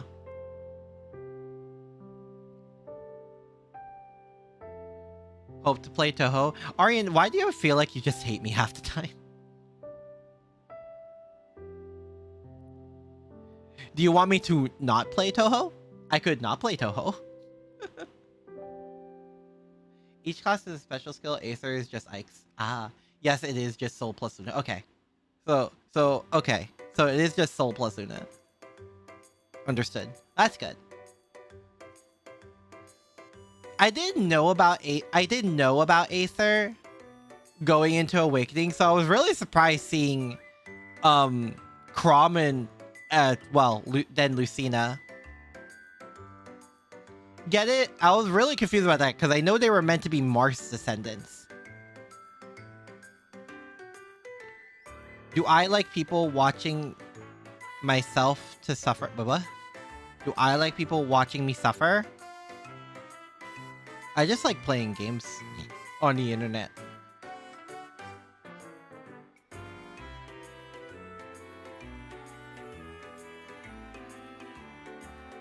Ba, ba, ba, da, da, ba, da, ba.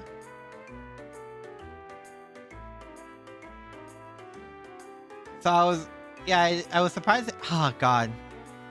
A part of me wants to play through Awakening again. There is a part of me that just wants to play, but I know if I play through Awakening, I can't do a casual run through Awakening. Cause I remember, oh god, I remember prepping for the DLC map Apotheosis, and how I did it was every unit I got every skill for. Every skill that they could get, I got for them. And then optimizing it so as many male units get Gale Force as possible. I didn't really care about counter. This is before I realized you could just Nosferatu tank. Because that's just broken as hell. Swordmasters get Astra? Oh. Hi, Vampire. Hello, hello. Hope you're doing well.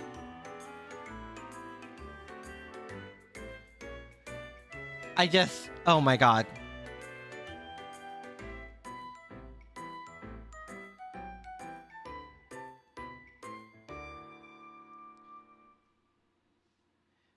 I need... like, it's one of those, like, I want to play Awakening. But I know if I do it, I'm going to be locked into it. Because I can't do a casual playthrough. I can't casually play through Awakening. I'm too much of a tryhard. General Halberdier, get Luna. Oh, okay. I need to get, like, Thrift. Like, the what was it? It's not Myrmidon. Is it Myrmidon? I think it's Myrmidon. One of the sword classes that gets, Sword Thrift. That can allow you to not use durability based on your luck stat. And then there's that limit break skill from the Icon Map DLC. There's there's Gale Force on literally any unit that could get it. Oh no. I'm doing well. I'm doing better. I just had a whole rant about Fire Emblem. Yeah, now keep in mind how passionate I get about my Fire Emblem opinions. Lucy is just a passionate person about her opinions in general. And in Three Houses, I sided with Black Eagles. She sided with Blue Lions. I think you can imagine the fallout from there. And the arguments that ensured. Also, the fact she wanted to argue with me that she thinks Lysithea is a bad unit. I'm not going to go into that. Because I don't feel like pissing myself off.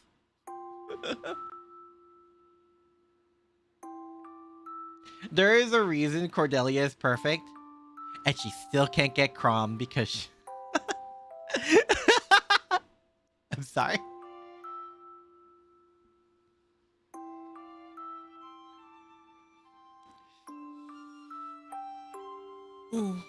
I don't think I get too passionate about my opinions too often. It's just when I do, I think I get, like, really stubborn.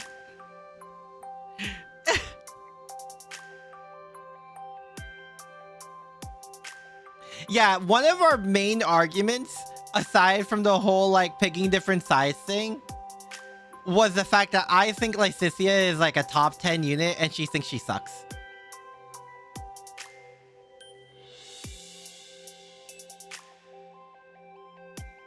So, you know, I think that was a good, like...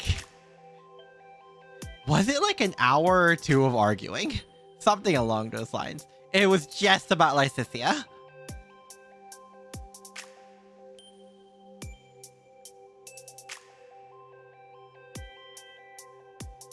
Because she's yours and Noe. Who did I marry in all my play? The first ever playthrough of Awakening I did, I married Maribel. Yeah. Too bad it's probably about some game that only some people or community would know. I think that's it. Yeah. I think if you get really attached to something, you're gonna get opinions. That's usually how it works. How am I feeling? I'm feeling better. I'm feeling better from yesterday, that's for sure. Despite the entire rant I just went on. You can see it. Yeah, first place I married Maribel. I think second was Aversa because I wanted to see how good Shadow Gift really is. It's not for reference's sake. Because I wanted to see how Shadow Gift Morgan could function. Not much difference considering how overstated you can be in Awakening. Knowing my loving Maribel makes perfect sense.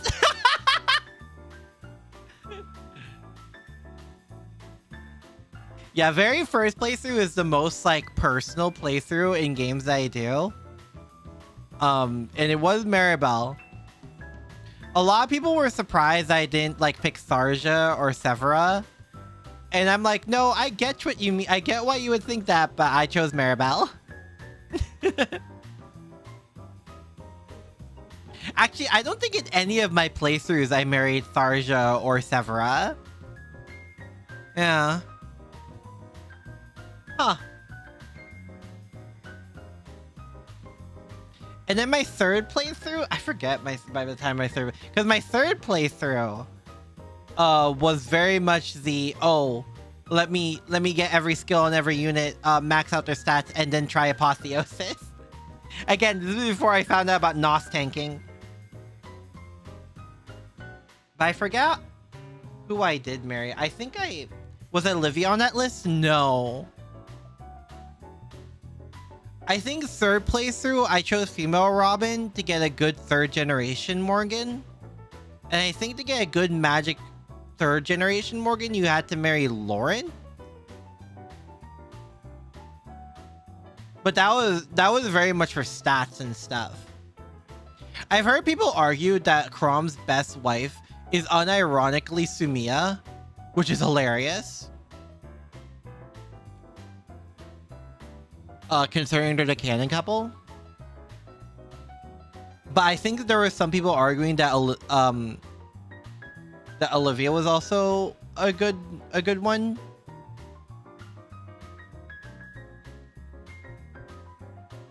But I think those are the two main arguments with Chrom. What game it's called Seven Nights. It's also a series about planes called Ace Combat, also SRW. I've heard of Ace Combat. I think I've seen Seven Nights in passing. That's about it. Yeah, I think those ended up being my 3 playthroughs of Awakening. You forget that old Fire Emblem had breeding mechanic. Not. Why would you call it breeding mechanics? Because let's be honest, if it was that, Maribel would have a lot more than 2 children. Let's leave it at that. Leah gives an attack boost to Lucina, but that is the only good draw besides Rightful King on Inigo. Like way too early for me? Is it?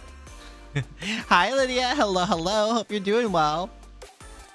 Eugenics mechanics was how some treat it. It is. It really is. Because once you get to, like the stats and nitty gritty and skill inheritance, it really is. Because like there's a whole thing about giving Gale Force to like male units and stuff like that. Which I did.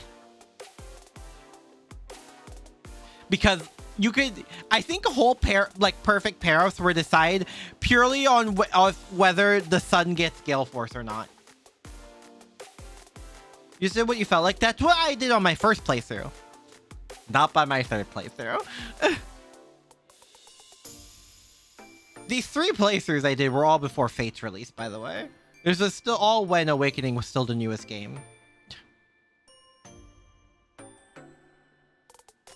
And it was the third placer was all in preparation for Apotheosis Anna. That's all what it was for.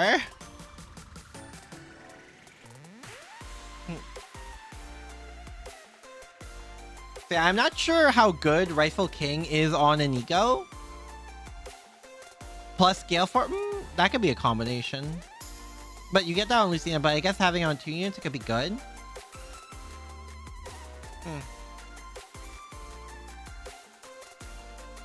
Who knows? Like, I guess Sumiya Crom is the best one. I think the best pairing for male Robin are Noe, Sarja, and Sully, so their daughters are able to get Dark Flyer. That's true. And you get female Morgan from that, so it doesn't really matter. Yeah.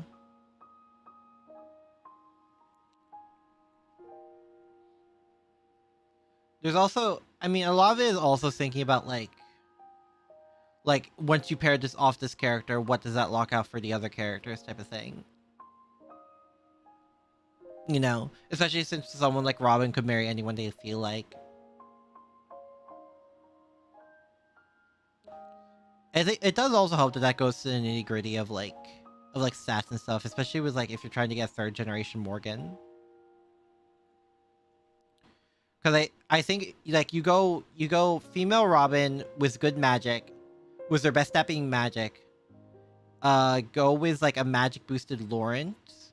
I think it's like a you try to get both magic parents for Lawrence. And then pair him up with Robin. Make sure female Robin has Gale Force, so male Morgan is able to get Gale Force. And then go from there. And then dark mage Nos tank. Donald and Gaius can give Pegasus for the 3 of them. That's true. Yeah, it's been a while since I've thought about this. But again, this is why if I ever do a Force playthrough of Awakening, I will not be able to do a casual playthrough because I was like way too deep in the trenches when I was tryharding Awakening. I don't know. That's my whole desire of like what, because I'm very much a numbers person. I like big unga bunga numbers. So once I found out you could do stuff like that in Awakening, I did not look back. Elaborate on your point, Aki. What would I call the selective picking of partners in order to generate the most desirable offspring? Fire Emblem. But yeah, it would be like a eugenics thing.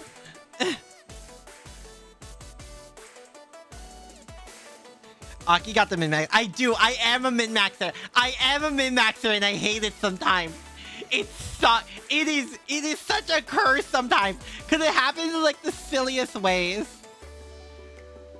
Shame. Oh no, I get to play a game how I want to play a game. Oh no. Oh no. Oh no. I should, I don't know, end myself.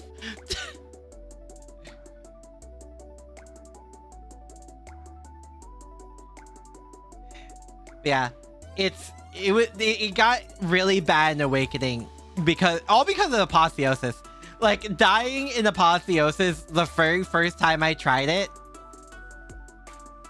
was like, oh, this is not happening again. What actually does it mean by min-maxing? Min-maxing is optimizing your stats in such a way that your best stat is, it's like competitive Pokemon. Your best stat is maxed out to the highest number possible and minimizing the stats you wouldn't use.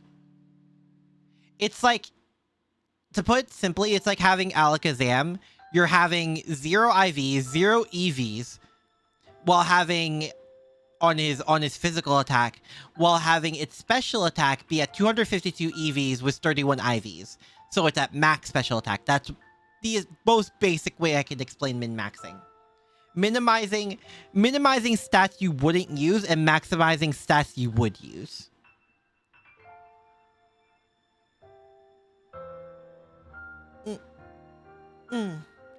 all to create a being, let's say, that can do its job that you've assigned it to most effectively.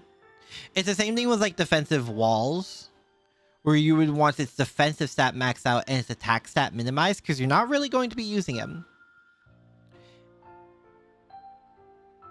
That's what that means.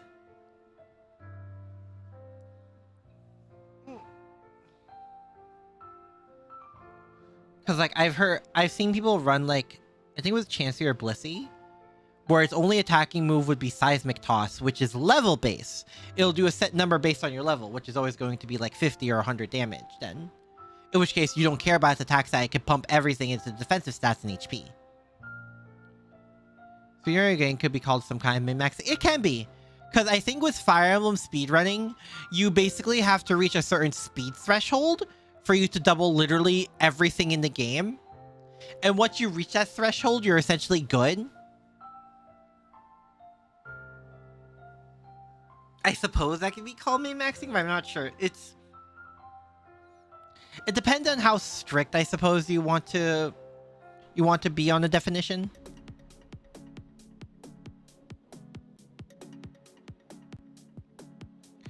But that awakened me in Fire Emblem because of that. It also happened with me in Grand Blue. I think I've explained this back in the day. If you were there, you were there. About like maximizing the weapons grid and the main weapon with classes, and yeah, there is something deeply wrong with. Actually, there still is. I'm still like this. That hasn't gone away. I just don't play Grand Blue anymore, which is unfortunate. But like, I got tired of the grind. Probably related to the idea of learning the important parts of the run while forgetting parts that can be easily skipped. Yeah, when you word it like that, it reminds me of like, oh yeah, the most basic thing you need to learn is consistent back, like the long jumping thing in Mario 64, especially with Zero Star, because that's how you skip everything is backward long jumping. Remember in Fire Emblem Warriors just maxing out on Xander's defensive stats and making a base card? Dude refused to lose HP after? Yeah. That's min-maxing, yeah. And obviously, especially if you only have a certain number to put into stats, you're going to be minimizing one stat you don't use in order to maximize another. It's sort of like this weird give and take thing.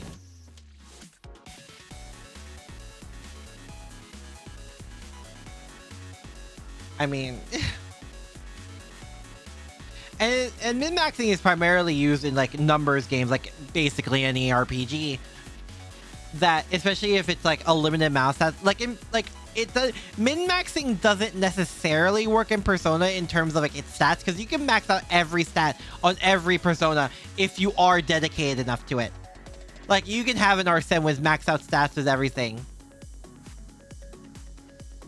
Where that min-maxing that is a little different, where I think it's going to be more skill based than anything else. And I mean in the sense of like what skills you give it, because you can give to min-max in Persona, I think it would be like, oh, you have this support Persona that has like charge, concentrate, and all the other buffs, or like heat riser, or like a debuffs as well. And then you would swap to your attacking Persona, which have all the boosts or the amp of the specific elements. You think like you would have Almighty boost and Almighty amp, and then just, you know, you click concentrate on your support Persona after having your stats raised, and then immediately swap to your attacking Persona and use Megadolon, and then switch back to concentrate, etc, etc. Yeah. On a weird, then does whatever is needed to work, usually because you find it funny. I could see that. I did that with D&D. Because D&D, I purposely made characters bad if I find the concept funny enough. See, also, one of my favorite D&D characters I've made, Ren Mediovis, who is a mage, and I purposely made their main attack stat, their magic stat, whatever stat I'll be using for the class I gave her, to be one of the lowest one, if not the lowest one, because I find it funny if she's this overconfident little shit like whose magic explodes in their face half the time.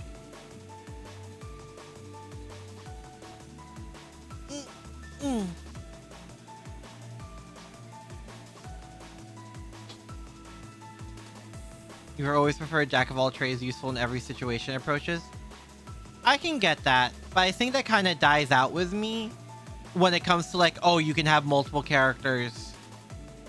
You can have like multiple characters and they could do different roles type of thing. Minimum threshold to be able to even cast some levels of spells. Hontoni.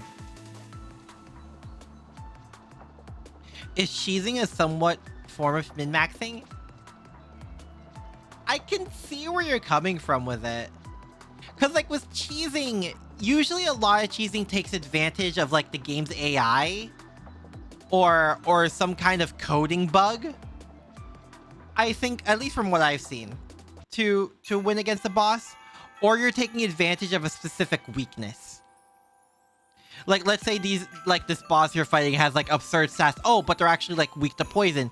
So you poison it for an easy win. So from cheesing, from my understanding, is different. Because it's those kinds. It's taking advantage of the AI of the game, or taking advantage of mechanic in the game, or just taking advantage of like the enemy's weakness in the very simple way that they overlooked.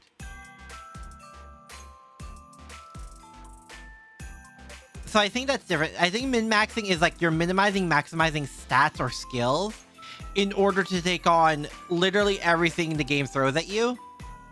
Whereas cheesing, I think, is a boss-by-boss basis. Persona 3 Armageddon or Messiah Salvation? I don't even see that necessarily as cheesing. Well, I mean, I guess, but like, I don't know.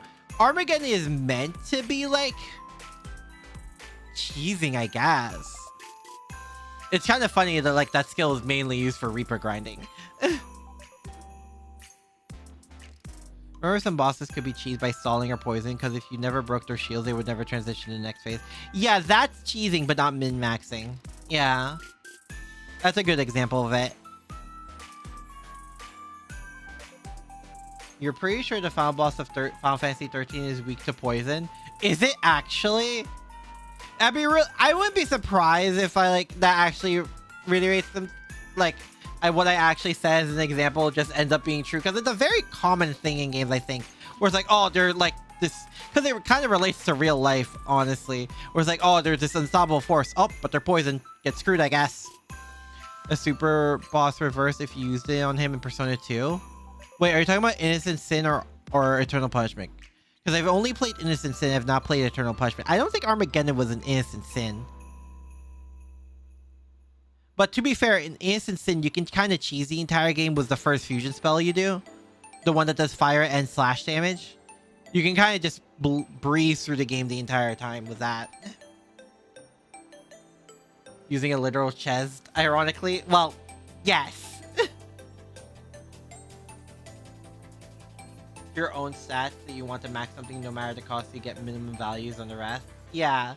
Cheesing, exploiting programming. Yes. Like so you could throw 10 poison knives and combat with 0 fight. Yeah.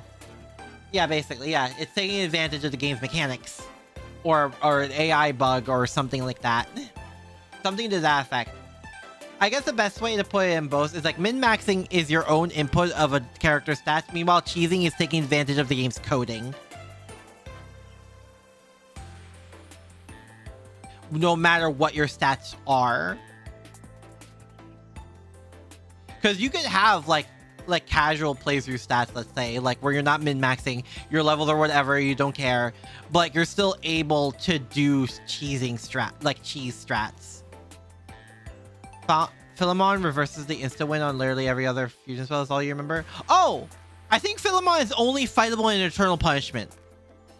I'm pretty sure you don't fight him in Innocent Sin. So I wouldn't know that because I don't know Eternal Punishment. Does that mean people who play FGO with solo servants or 1-3 could be considered min-maxing? You could be, because I think to solo something that's meant with like multiple characters, you would have to min-max their stats, I suppose. But with FGO, it's kind of weird because you don't really minimize anything. You just sort of maximize their stats. Like, this is why I say with min-maxing, it's usually something you would have a limited resource pool in. And like you can max out a singular servant in FGO without minimizing anything else about that same servant. Solo servant strats are usually by people afraid of RNG. So yeah, with FGO it's a bit different because you're not really sacrificing anything in that same servant. You're just maximizing their own output without minimizing anything else about them. You can cheese the Grodosa fight in 1000 Year Door. If you use Fire Drive, his staff glitches out and he loses his turn. Are you serious? That's hilarious. Is that still kept in the remake? Please tell me that's still kept in the remake. Please tell me they kept that in.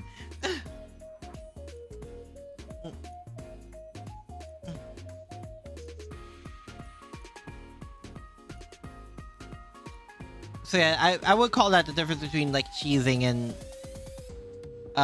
min-maxing. Like I said, I think with min-maxing, it does depend on how strictly you look at it, in a sense. But I see it as like if you have a limited resource pool, you're pooling all those stats into one specific aspect about a character while minimizing everything else. You think it is? If that's the case, it is now become a feature, not a bug. Because I'm pretty sure the 1000 Year Door remake was remade from the ground up.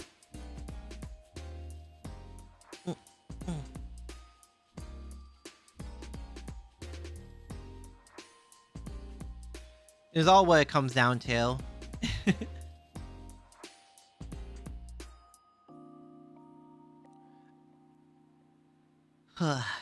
I need to grind in FGO. I need to do some things. I need to do my dailies. Comes to cheese, in most cases it makes the fight feel boring and unsatisfying to you. So you have a natural to avoid for the most part. Is that weird? No, I don't think so. I think for me, if it's like a first playthrough, I like play... I think I've explained this. When it comes to first playthrough of games, JRPGs, or etc. otherwise, I play it more personal, where it's more like whatever my actual choice would be in that game. I don't look at meta. I don't look at like what's the best way to go about this or that. First playthrough for me is the most personal playthrough, because it'll always be like, oh, I want to do this, I want to do that, I want to do this, not knowing whether it's an actual good idea or not. It's following playthroughs. It's following playthroughs where like I'm more like lenient when it comes to like cheese strats or like meta positions or whatever, especially since it satiates my own curiosity about these things. Because I can look at cheese strats, I can look at min-maxing. I like doing it for myself and seeing how much of a difference it is, experiencing it myself. First playthrough personal choice. Second playthrough bring out the meta breeding card. I think the only time I didn't do like the personal choice was in Fire Emblem Engage. It has nothing to do with meta. It was more because I was still hiding the fact that I'm a lolicon.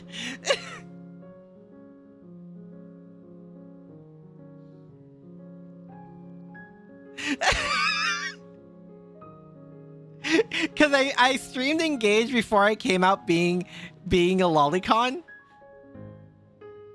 With the kink with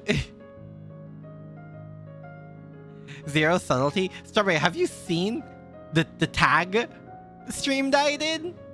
I openly say it, and much more in the tag stream.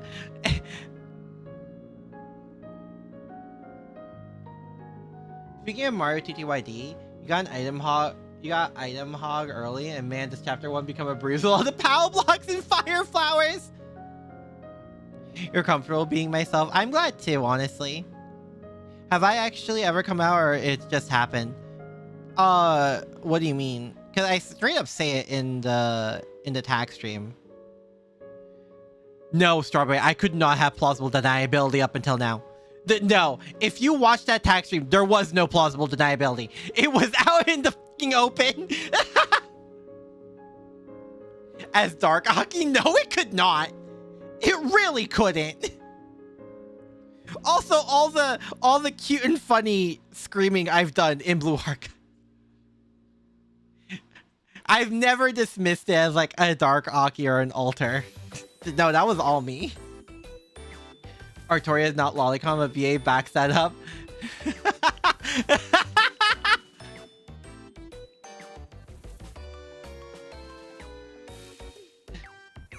I'm a Blue Archive fan. It comes with the territory. I mean, if you see the profile I retweeted on Twitter, I straight up put cute and funny enjoyer.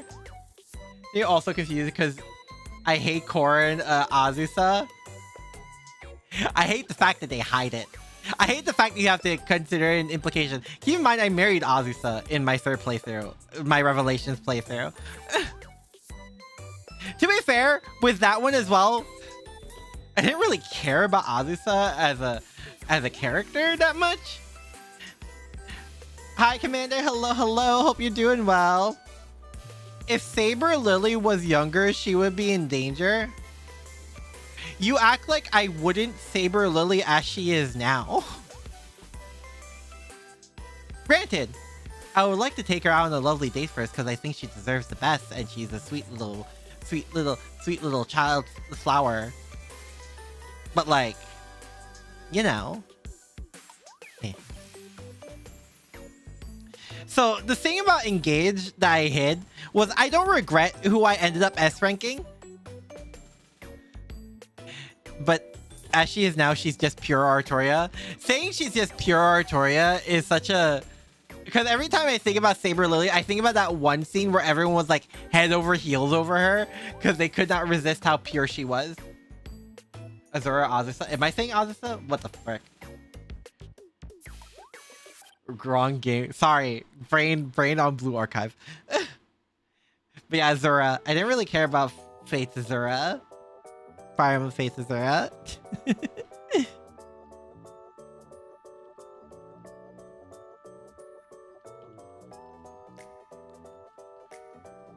That Haruka is actually taller than Artoria. Haruka is taller than Artoria? What? Are you serious? That does not sound correct to me. Give me some... Oh, you want a hug? Sure. I can give hugs. I like hugs. Now you notice I have this new posture. Cute Aki. Hi. How you doing? Haruka is... What? That's crazy to think about. But yeah, in Engage, I don't regret marrying Etier. She's still super cute. I like her a lot. Wait, this is for everyone who doesn't know. I like Etier a lot. She's really cute. I want to lay on her tummy as she head pats me. But like, I really wanted to marry Vale. I aggressively really wanted to marry Vale, but I couldn't because I thought you guys would look at me funny. Little did I know. Artoria was actually on cute and funny territory.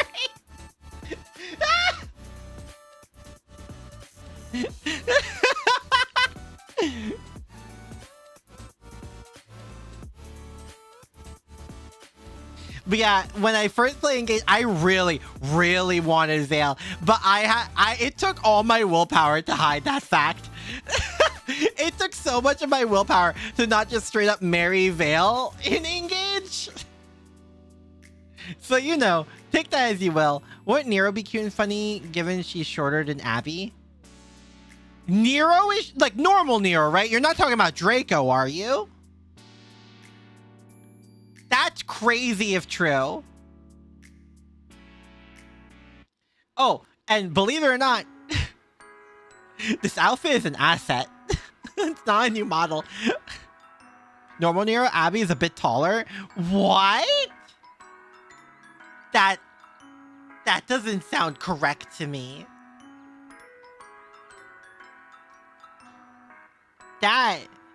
What? Also, Mika, we're also 157, same height as Haruka and taller than Artoria. See, that tracks. See, in my head, Mika being taller than Artoria makes sense. It's Haruka. It's mainly Haruka. Also, I didn't know Mika and Haruka were the same height. This sounds incorrect. I think it's because Haruka is so hunched over all the time that she, like, looks smaller than she is. Which tracks. But, like, man, the brain can really mess with you. Because my perception of Haruka is way shorter than she actually is. Huh. Abby is 152 centimeters. Nero is 150. What? Nero 150. Melu is 147. And I don't see Nero as a lolly. Draco, yes. Draco, absolutely. Nero, no. Melu, yes. Melu is very lolly. Huh. That's... No, this is messing with me. This is unironically messing with me. Because I don't see Artoria or Nero as lolly. Nero has too much booba and too much leg. I don't know. Oppai lolly is a thing. So, like... But, like, even then, I don't see Nero as lolly. Like, she's cute, and she is funny. She's very funny to watch. But, like, I don't see her as cute and funny, you know?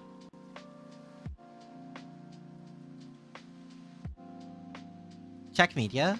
Ooh, he's 165? Also, hi, Hina. The Hina tracks. She has to reach the top shelf for the... Not the comparison with Hina! Bruh. Nero is the same height as Nemo? That doesn't sound correct! That doesn't sound right in my head! Miniature? Hold on, I need to look this up now. Hold on. What's Vale's height, if she has a listed height?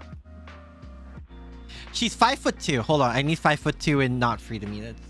Cirsa is 147 centimeters, but you don't consider her a lolly. I don't either. Oddly enough, you don't consider Wu a lolly due to how she acts.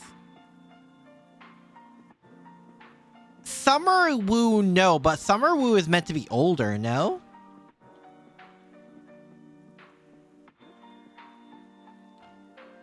Vale is 150. Vale is the same height as Mika and Haruka, but I consider Vale a lolly. This is getting weird. My perceptions of these characters is getting... Ooh, okay. Confirmed that the outfit... No, what does it look like in full? This is the full asset. It's only a half body.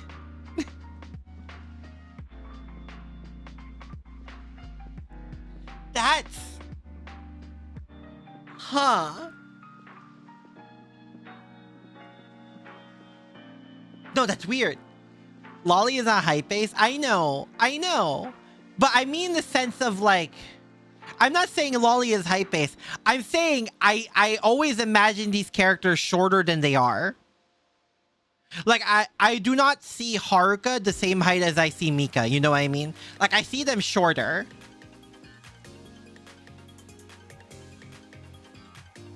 Same thing with Vale. Like, in my mind, Vale and Haruka is the same height, but not as the same height as Mika. But to be fair, I don't see Haruka as that much lolly. Haruka's Haruka. It'd be weird, especially weights, because there's a stigma of being heavy as a result. Muscle mass is typically completely disregarded, which is why Goku has anorexic. Speaking of height, Shun adult is 174 centimeters. Damn. Taller than Lancer Artoria, 171. Damn. Imagine this asset saying cross-leg with bare legs. It would be really hot. Nihilist, do you just want to see my legs? Is that it? In case you're wondering, Ilya and Chloe are 133 centimeters and Miyu is 134 centimeters. So they're portable. small servant Happy Cat is 50 to 60 centimeters and King Tut 118 centimeters.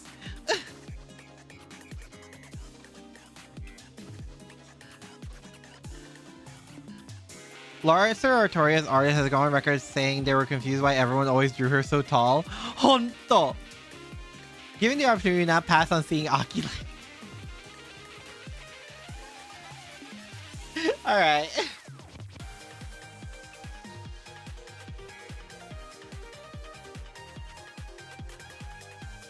To crush someone with my thighs or to be crushed by thighs? That is the question. I'm Daffy. You sometimes say words with an S as a... Oh, I have a lisp. Yeah, that's something I'm also very open about. I have a lisp. That's just a thing I have.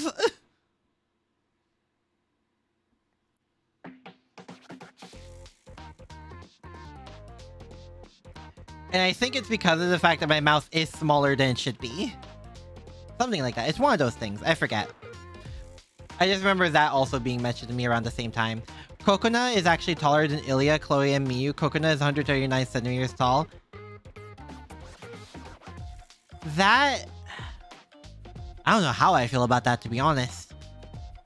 Regular Wu almost always acts like an adult, or in some cases a grandmother. So I just cannot see her as Lolly because of the presence she gives off. I mean, Lolly Baba is a term, right? I think people call VTuberEN that.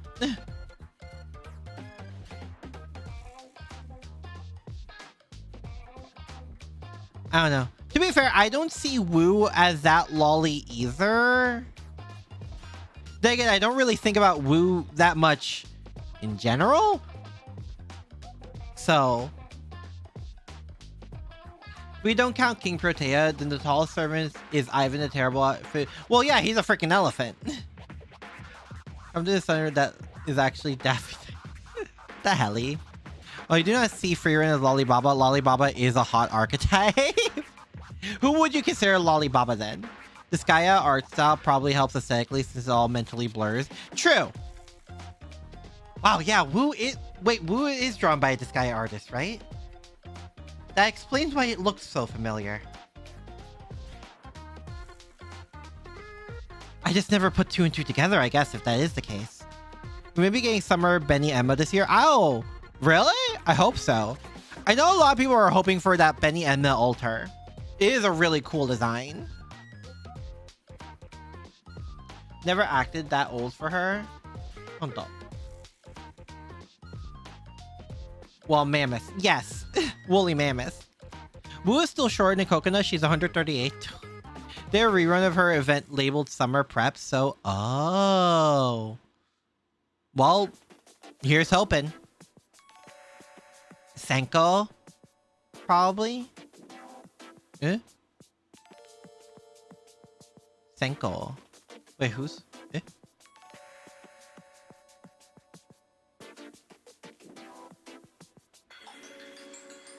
Senko? Wait, are you talking about the character made by the artist who got mind broken by Blue Archive? Or, well, Nia specifically? They gave Saber Deermood one of the biggest buffs to a skill ever recently by adding like one new good effect to his first... Really? That's crazy! Yes, that one.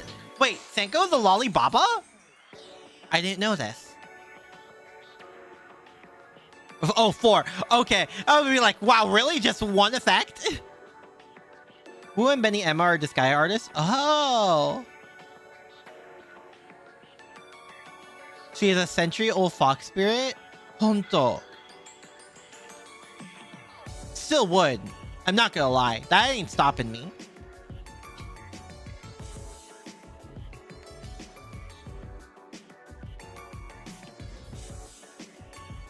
Most of the series she spends mothering the MC. Oh. So what you're saying is she can be a mother.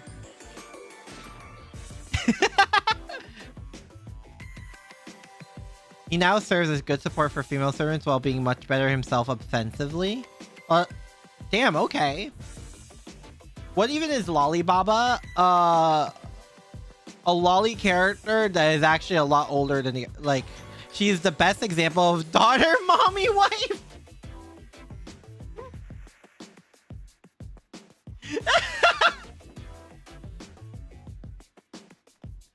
Shuten is clearly not Lollipapa.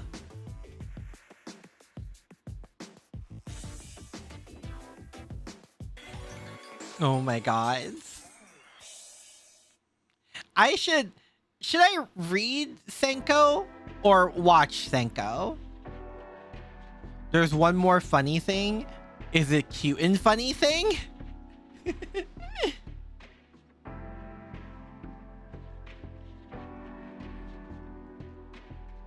Does it have to be cute and funny? You know, Shuten is her own thing. She's her own can of worms. Rin Tosaka is 159, shorter than Aru. No, that strangely makes sense to me. No, that tracks. No, that makes sense to me, actually. Wonder if the principal from form Jutsu wa Watashi wa counts as Lollibaba? I don't know who that is. You're gonna have to give me an image. Lollibaba is a combination of words, lolly usually referring to small and cute characters, don't forget the funny, and baba being a term for old ladies. So a character that looks young and cute, but is actually old lady. But yeah, should I watch Senko or read Senko? Or I don't want to say both, because I know you guys will just say both. I never thought oh yeah, Fate. I haven't seen you in my Fate Samurai streams that much. But I now understand the need to touch Fluffy Tail now that I've seen Tamamo Aria. Imagine Kuzunoha. Oh, that's very cute and funny. Oh, that is extremely cute and funny then. Kind of bratty too. You were working both times? Damn. But yeah, I saw Tamamo Aria and immediately understood the need to touch Fluffy Tail. Bro.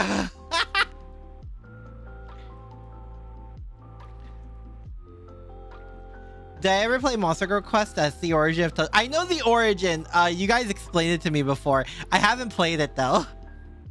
Jutsu wa Watashi wa is an excellent rom-com about a guy who struggles to lie, trying to help a dorky vampire girl Vampire girl! That's all you need to say.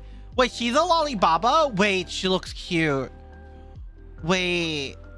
Oh, I want to, like, aggressively make out with her. My intrusive thoughts are winning? Oh, 100%. Plushie Mistress was in love with Arya for the longest time. I can understand why. Akane Komoto from Jitsu Watashi wa. Okay, I'll add that to the list. Hold on. I'll add that to my list to watch anime.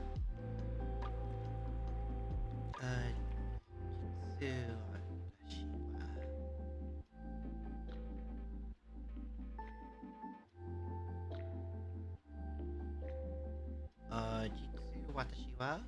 Yes. Okay. Oh, it's 2015. Okay, cool. I will add that to the list. Thank you. Akane is such an unhinged little shit. Oh, hot. Hard to remember she is the principal sometimes. It's best in the form of manga because it's truly unhinged facial expression the artist does. Okay. I'll add that to my manga list too then. There you go. Anime, name the most obscure anime character I know? Ooh. Is that the one about the girl with green hair that is a vampire? The director is a Lollibaba? Most obscure? That's... I don't know, what counts as obscure anymore? Share, so yes, please share the facial expressions with me.